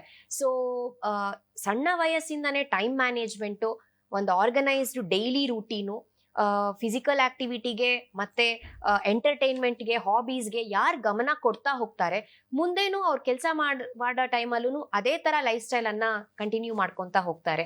ಸೊ ಲಾಂಗ್ ಟರ್ಮ್ ಅಲ್ಲಿ ಸ್ಟ್ರೆಸ್ ಇಂದ ಏನಾಗುತ್ತೆ, early diabetes, early hypertension, ಕಣ್ಣಿನ ಸಮಸ್ಯೆಗಳು, ಹಾರ್ಟಿನ ಪ್ರಾಬ್ಲಮ್ಸ್ಗಳು. ಸೊ ಈ ತರ ಯಾವ ಪಾರ್ಟ್ ಆಫ್ ದ ಬಾಡಿನೂ ಸ್ಟ್ರೆಸ್ ಬಿಡಲ್ಲ. ಸೊ ತುಂಬಾ ಆರೋಗ್ಯ ಸಮಸ್ಯೆ ಬರುತ್ತೆ. ಸೊ ಇದೆಲ್ಲದಕ್ಕೂ ಬೇರೆ ಬೇರೆ ಸ್ಪೆಷಾಲಿಟಿ ಡಾಕ್ಟರ್ಸ್ ಅನ್ನ ಮೀಟ್ ಮಾಡ್ಬೇಕಾಗತ್ತೆ. ಅದರ ಬದಲು ಸ್ಟ್ರೆಸ್ ಕಡೆ ಸ್ವಲ್ಪ ಗಮನ ಕೊಟ್ಟು ಸ್ವಲ್ಪ ಸ್ಟ್ರೆಸ್ ಮ್ಯಾನೇಜ್ಮೆಂಟ್ ಕಡೆ ಒಂದು ಡೈಲಿ ಅದ್ರ ಬಗ್ಗೆ ಗಮನ ಕೊಟ್ರೆ ಆರೋಗ್ಯ ಲಾಂಗ್ ಟರ್ಮ್ ರನ್ ಅಲ್ಲಿ ತುಂಬಾ ಚೆನ್ನಾಗಿರುತ್ತೆ. ಓಕೆ, ಹಾಗಾದ್ರೆ ಇನ್ನು ಕೊನೆಯದಾಗಿ ಮೇಡಮ್, ಆರೋಗ್ಯವನ್ನ ನಾವು ಮಕ್ಕಳ ಆರೋಗ್ಯವನ್ನ ಗಮನಿಸಬೇಕು ಅಂತ ಹೇಳಿದ್ರೆ ಅವರ ಮಾನಸಿಕ ಒಂದು ಆರೋಗ್ಯ ಎಷ್ಟು ಇಂಪಾರ್ಟೆಂಟ್ ಆಗುತ್ತೆ? ಐ ಥಿಂಕ್ ಫಿಸಿಕಲ್ ಡೆವಲಪ್ಮೆಂಟ್ಗೆ, ನಮ್ಮ ದೇಹ ಚೆನ್ನಾಗಿ ಬೆಳಿಬೇಕು ಅಂದ್ರೆ ಮಾನಸಿಕ ಆರೋಗ್ಯ ತುಂಬಾ ಮುಖ್ಯ. ಅಕಾಡೆಮಿಕ್ ಗ್ರೋತಿಗೂ ತುಂಬಾ ಮುಖ್ಯ. ಯಾಕಂದ್ರೆ ಚೆನ್ನಾಗಿ ಒಂದ್ ರೀತಿ ವಿದ್ಯಾಭ್ಯಾಸ ಕಂಟಿನ್ಯೂ ಮಾಡ್ಕೊಂಡು ಒಂದ್ ಒಳ್ಳೆ ರೀತಿಯಲ್ಲಿ ಸೆಟ್ಲ್ ಆಗ್ಬೇಕು ಅಂದ್ರೆ ಅದಕ್ಕೂ ಮಾನಸಿಕ ಆರೋಗ್ಯ ತುಂಬಾ ಮುಖ್ಯ. ಯಾಕಂದ್ರೆ ವಿದ್ಯಾಭ್ಯಾಸ ಮಾತ್ರ ಅಲ್ಲ, ಓವರ್ ಆಲ್ ಡೆವಲಪ್ಮೆಂಟ್ ಆಗ್ಬೇಕು ಅಂದ್ರೆ ಮನಸ್ಸು ಚೆನ್ನಾಗಿರ್ಬೇಕು, ಎಲ್ಲದನ್ನು ಕಲಿಯೋಕೆ ಒಂದು ಇಂಟ್ರೆಸ್ಟ್ ಇರ್ಬೇಕು, ಒಂದು ಪಾಸಿಟಿವ್ ಆಟಿಟ್ಯೂಡ್ ಇಂದ ಮಕ್ಕಳು ಡೈಲಿ ಇರ್ಬೇಕು. ಸೊ ಇದು ತುಂಬಾ ಮುಖ್ಯ ಅಂತ ನಾನು ಹೇಳಕ್ ಇಷ್ಟಪಡ್ತೀನಿ. ಸೊ ಅದ್ರ ಕಡೆ ಪೋಷಕರು ತುಂಬಾ ಗಮನ ಕೊಡ್ಬೇಕು. ಎಲ್ಲಾ ರೀತಿಯಲ್ಲಿ ಡೈಲಿ ಮಕ್ಕಳ ಹತ್ರ ಮಾತಾಡ್ಬೇಕು, ಏನಾಗ್ತಿದೆ ತಿಳ್ಕೋಬೇಕು, ಅದ್ರ ಕಡೆ ಮಾತಾಡಕ್ ಶುರು ಮಾಡಿದ ಕೂಡಲೇ ನೀವು ಭಯಕ್ ಶುರು ಮಾಡಿದ್ರೆ, ನೀ ಯಾಕೆ ಹಿಂಗ್ ಮಾಡ್ದೆ ಅಂತ ಹೇಳಕ್ ಶುರು ಮಾಡಿದ್ರೆ ಮಕ್ಳು ಓಪನ್ ಅಪ್ ಆಗಲ್ಲ. ಅವ್ರು ಇನ್ನೂ ಒಂಥರ ಸೈಲೆಂಟ್ಗೆ ಹೋಗಕ್ ಶುರು ಮಾಡ್ತಾರೆ. ಸೊ ಅವ್ರು ಮಾತಾಡೋದನ್ನ ಕೇಳಿಸ್ಕೊಳ್ಳಿ. ಆಮೇಲೆ ತಪ್ಪುಗಳನ್ನ ತಿದ್ದಬಹುದು, ಬಟ್ ಒಳ್ಳೆ ರೀತಿಯಲ್ಲಿ ಸ್ವಲ್ಪ ತಾಳ್ಮೆ ತಕೊಂಡು ಮಾತಾಡಿ ತಿದ್ದಿ. ಕೋಪ ಮಾಡ್ಕೊಂಡು ಮಕ್ಳಿಗೆ ಭಯಕ್ ಶುರು ಮಾಡಿದ್ರೆ ಅವ್ರು ಇನ್ನೂ ಒಂಥರ ಓಪನ್ ಅಪ್ ಆಗಲ್ಲ. ಓಕೆ, ಸೊ ದೈಹಿಕ ಆರೋಗ್ಯದ ಜೊತೆಗೆ ಮಕ್ಕಳ ಮಾನಸಿಕ ಆರೋಗ್ಯ ಕೂಡ ಅಷ್ಟೇ ಮುಖ್ಯ. ಸೊ ಈಗ ಎಕ್ಸಾಮ್ಸ್ ಟೈಮ್ ನಲ್ಲಿ ಒತ್ತಡ ಇಲ್ಲದೆ ಮಕ್ಕಳು ಓದ್ಬೋದಾ? ಯಾವ ರೀತಿಯಾಗಿ ಎಕ್ಸಾಮ್ಸ್ಗೆ ಮಕ್ಕಳಾಗ್ಲಿ ಪೋಷಕರಾಗ್ಲಿ ನಿಮ್ಮ tips madam lastly? Yes, so I think ಒಂದು ಚೆನ್ನಾಗಿ ಒಂದು 6 ಗಂಟೆ ಮಗು ಮಲಗಬೇಕು. ಪೇರೆಂಟ್ಸು ಅದ್ರ ಕಡೆನೆ ಸಪೋರ್ಟ್ ಮಾಡಬೇಕು. ಚೆನ್ನಾಗಿ ಮಲ್ಗು, ಒಂದು 6 ಗಂಟೆ ಮಲ್ಗಿ ಬೆಳಗ್ಗೆ ಎದ್ದು ಓದು ಅಂತ ತುಂಬಾ ಲೇಟು ನೈಟ್ ಔಟ್ ಮಾಡೋದಾಗ್ಲಿ ಅಥವಾ ಬೆಳಗ್ಗೆ ತುಂಬಾ ಬೇಗ ಎಪ್ಸೋದಾಗ್ಲಿ ಮಾಡಬಾರ್ದು. ಟೈಮಿಗೆ ಊಟ ಕೊಡಿ. ಮಗು ಬೇಡ ಅಂತ ಹೇಳಿದ್ರು ತಿಂದ್ಬಿಟ್ಟು ಓದು ಕಂಟಿನ್ಯೂ ಮಾಡು ಅಂತ ಹೇಳುವಂಥದ್ದು ಮುಖ್ಯ. ಒಂದು ಅರ್ಧ ಗಂಟೆ ಕೆಳಗೆ ಬರ್ತೀನಿ ಅಂದ್ರೆ ಅದನ್ನ ರೆಸ್ಟ್ರಿಕ್ಟ್ ಮಾಡಕ್ ಹೋಗ್ಬೇಡಿ. ಸ್ವಲ್ಪ ಟೈಮ್ ಟೇಬಲ್ ಹಾಕೋದು ಅಥವಾ ಸ್ವಲ್ಪ ಸ್ಟಡಿ ಸ್ಕಿಲ್ಸ್ ಈ ತರ ಓದು ಅಂತ ಸ್ವಲ್ಪ ನಿಮ್ಮ ಅನುಭವದಿಂದ ನೀವು ಸಣ್ಣವ್ರಿರುವಾಗ ಹೆಂಗ್ ಓದಿದ್ರಿ ಅದನ್ನ ಮಗುಗ್ ಸ್ವಲ್ಪ ಹೇಳ್ಕೊಡಿ. ಸ್ವಲ್ಪ ಟೈಮ್ ಟೇಬಲ್ ಹಾಕ್ಬಿಟ್ಟು ಒಂದು ಆರ್ಗನೈಸ್ಡ್ ವೇ ಅಲ್ಲಿ ಓದೋದನ್ನ ಹೇಳ್ಕೊಡಿ. ಆಮೇಲೆ ಈಗ ಟೈಮ್ ಬಂದಾಯ್ತು, ಫೈನಲ್ ಎಕ್ಸಾಮ್ ಎಲ್ಲ ಹತ್ರ ಬಂದಾಯ್ತು, ಬಟ್ ಮುಂದಿನ ವರ್ಷದಿಂದ ಮಕ್ಕಳಿಗೆ daily 1 hour study habit. Exam ಹತ್ರ ಬಂದ್ಮೇಲೆ ಮಾತ್ರ ಓದೋದಲ್ಲ, ಒಂದು ಡೈಲಿ ರೂಟೀನ್ ನಾನು ಸೆಟ್ ಮಾಡ್ಕೊಡಿ. ಅದರಲ್ಲಿ ಹೋಮ್ ವರ್ಕ್ ಅಲ್ಲದೆ ಒಂದು ಅರ್ಧ ಮುಕ್ಕಾಲು ಗಂಟೆ ಡೈಲಿ ಓದೋದನ್ನ ಅಭ್ಯಾಸ ಮಾಡಿಸಿದ್ರೆ ಅವ್ರಿಗೆ ಲಾಸ್ಟ್ ಎಕ್ಸಾಮ್ಸ್ ಹತ್ರ ಬರುವಾಗ, ಫೈನಲ್ ಎಕ್ಸಾಮ್ಸ್ ಹತ್ರ ಬರುವಾಗ ಅಷ್ಟೊಂದು ಸ್ಟ್ರೆಸ್ ಆಗಲ್ಲ. ಅದು ಮಕ್ಕಳಿಗೆ ಹೆಲ್ಪ್ ಆಗುತ್ತೆ. ಓಕೆ ಮೇಡಮ್, ಇವತ್ತಿನ ಕಾರ್ಯಕ್ರಮದಲ್ಲಿ ಮಕ್ಕಳ ಮನಸ್ಥಿತಿ ಯಾವ ರೀತಿಯಾಗಿರುತ್ತೆ, ಅವ್ರನ್ನ ಯಾವ ರೀತಿಯಾಗಿ ಪ್ರಾಪರ್ ಆಗಿ ಅವ್ರಿಗೆ ಒತ್ತಡ ಆಗದಿರೋ ರೀತಿಯಲ್ಲಿ ಟ್ರೈನ್ ಮಾಡಬೇಕು, ಜೊತೆಗೆ ಈ ಪರೀಕ್ಷಾ ಒತ್ತಡವನ್ನ ಯಾವ ರೀತಿಯಾಗಿ ಹ್ಯಾಂಡಲ್ ಮಾಡಬೇಕು, ಇದೆಲ್ಲವನ್ನ ತಿಳಿಸ್ಕೊಟ್ರಿ ಮೇಡಮ್. ಇವತ್ತಿನ ಕಾರ್ಯಕ್ರಮಕ್ಕೆ ಬಂದಿದ್ದಕ್ಕೆ ಧನ್ಯವಾದ. Thank you. ನಮಸ್ಕಾರ. ಎಸ್ ವೀಕ್ಷಕರೇ, ಮಕ್ಕಳ ಮಾನಸಿಕ ಆರೋಗ್ಯ ಕೂಡ ಎಷ್ಟು ಮುಖ್ಯವಾಗುತ್ತೆ, ಯಾವ ರೀತಿಯನ್ನ ಸೂಕ್ಷ್ಮವಾಗಿ ಮಕ್ಕಳನ್ನ ನಾವು ಹ್ಯಾಂಡಲ್ ಮಾಡಬೇಕು, ಇದೆಲ್ಲವನ್ನ ಇವತ್ತಿನ ಕಾರ್ಯಕ್ರಮದಲ್ಲಿ ಟ್ರಸ್ಟ್ ವೆಲ್ ಹಾಸ್ಪಿಟಲ್ನ ಸೈಕ್ಯಾಟ್ರಿಕ್ ಕನ್ಸಲ್ಟೆಂಟ್ ಆಗಿರುವಂತಹ ಡಾಕ್ಟರ್ ಭವ್ಯ ಕೆ ಬೈರೆ ಮೇಡಮ್ ತಿಳಿಸ್ಕೊಟ್ರು. ನಿಮ್ಮ ಮಕ್ಕಳ ಆರೋಗ್ಯದ ಜೊತೆಗೆ ಮಾನಸಿಕ ಆರೋಗ್ಯ ಕೂಡ ನಿಮ್ಮ ಕೈಯಲ್ಲಿದೆ ಅಂತ ಹೇಳ್ತಾ ಇವತ್ತಿನ ಸಿರಿ ಡಾಕ್ಟರ್ಸ್ ಲೈವ್ ಅನ್ನ ಮುಗಿಸ್ತಾ ಇದ್ದೀವಿ. ನಮಸ್ಕಾರ.